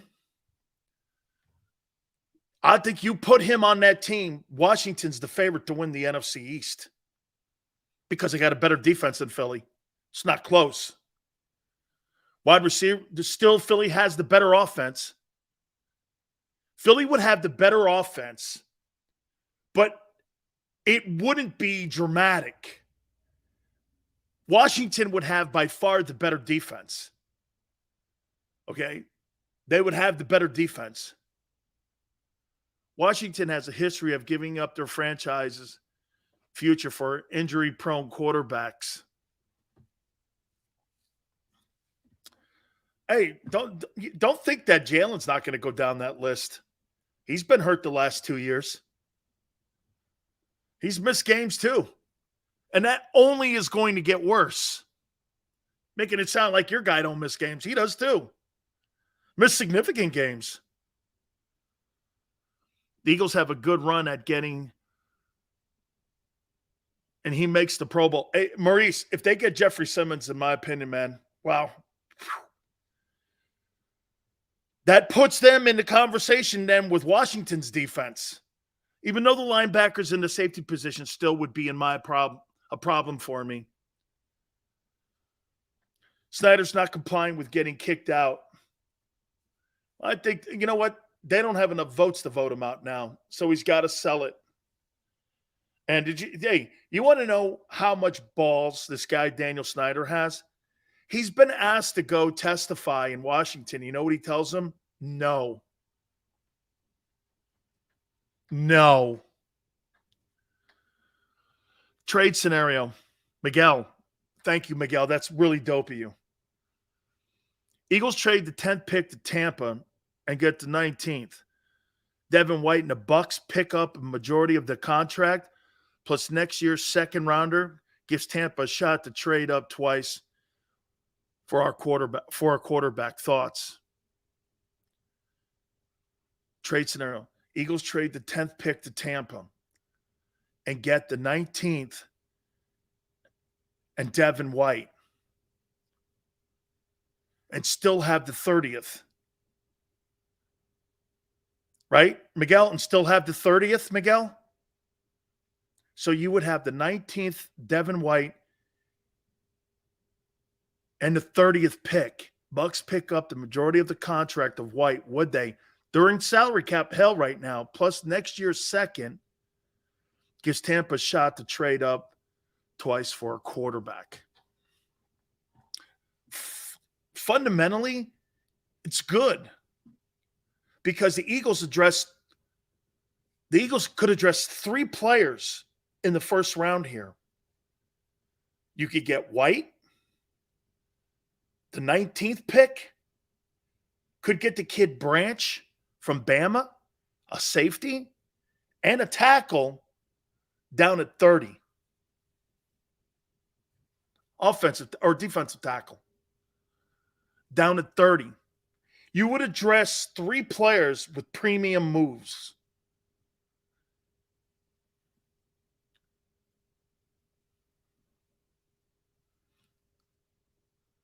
Plus next year's second rounder. Devin White answer. But see, here's the history of them moving around linebackers doesn't seem to be high. Okay? That's right, yo. I mean, that's kind of, I think I don't know why he likes go dime store shopping. TJ was an undrafted guy. Kaiser was a kind of a cast-off. But it's worked. I'll tell you, there's no question, just being around your football team and covering your team, there is an emphasis on wideouts, tight ends, tackles, offensive line, interior tackles, and corners. The rest of them are just they're dudes. The running back position's dudes. The linebackers are dudes. Safeties are dudes. There's very few positions. D tackles and ends, edge rushers. There's a pattern here now. You invest first round draft choice and money at wideout and tight end. You invest all your money in your O-line. Shit, you invest a lot of money in your D-line. No investment in your linebackers. No investment in your safeties. Remember something on Gardner Johnson, putting him in the slot. He was an $800,000 item last year. Cost him nothing. He was $800,000. Okay, he was an $800,000 guy. The Lions are the ones that have made the investment. I always have a problem investing in safeties too. Safeties, first rounders. Boy, you better be Ed Reed. Somebody like that. Because safeties, like the Jamal Adams deal, in my opinion, one of the things that set the Seahawks back, I think the Seahawks have done some really good stuff here. They're bringing Wagner back now, plopping his ass. Shows you too, man, you can always walk back when you talk shit on your former employer. If people get it right and they understand that you could be productive, look at what Pete Carroll did. That was a really not a cool ending for Bobby Wagner the first time around. They must have talked it out, man. Worked it out. He's back in the building again. That's a great move by Seattle because Seattle didn't let their ego get in the way. They put football as the number one priority. I think egos are in the way in Baltimore right now, both sides. Okay, and Seattle, they put the egos away. Hey, what's best for the team? What's best, maybe there was some hard feelings. So what? Let's go get it done. Let's go win some ball games. I think Seattle's going to be trouble this year. I mean, They got that thing and they're humming. I mean, running game looks good. O-line, they're improving. Their defensive tackle, they just gave a deal to a DT. I think they're going to probably get Jalen Carter. So they're going to have Jalen Carter, that kid they traded for, and Bobby Wagner. That's a pretty good-looking defense. Plus, you got Metcalf on one side. I don't know. Seattle's going to be a good ball team, man. They're going to be a good ball team. Hey, I appreciate everybody coming aboard. Thank you so much for coming aboard. Seth Joyner's going to join us tomorrow along with Rick Barry. Thank you guys again. Unbelievable time of the year. We're getting so close to the draft now. Free agency's been interesting. And like I said this before, the Eagles are more interesting now than they were during the year. Appreciate it. We'll see you tomorrow, going 3 to 6. Tone, great stuff. Xander, thank you. Big Joey, thank you. Till tomorrow, we'll see you on the flip side. Go to get your game on. Go for the beers. Go for the cheers. Go for the hit and the hits. Go for the stakes and the stakes. Go to get your parlay on. Go to get your party on. Go for the scene. Go for the screens. Go for the gallery. Go for the win. Go to Ocean. Visit theoceanac.com to plan your visit. When it comes to the fight against insurance companies, large corporations, and the healthcare industry, injured victims are always the underdog. But that doesn't worry us. At Messa & Associates, we're an injury law firm from Philadelphia, and we come to fight. Our clients know that they've got representation with a chip on its shoulder, and it's the same chip that makes Philly the toughest city in the country. Call 215-568-3500 or visit us online at messalaw.com. Messa & Associates, the toughest injury firm in Philadelphia.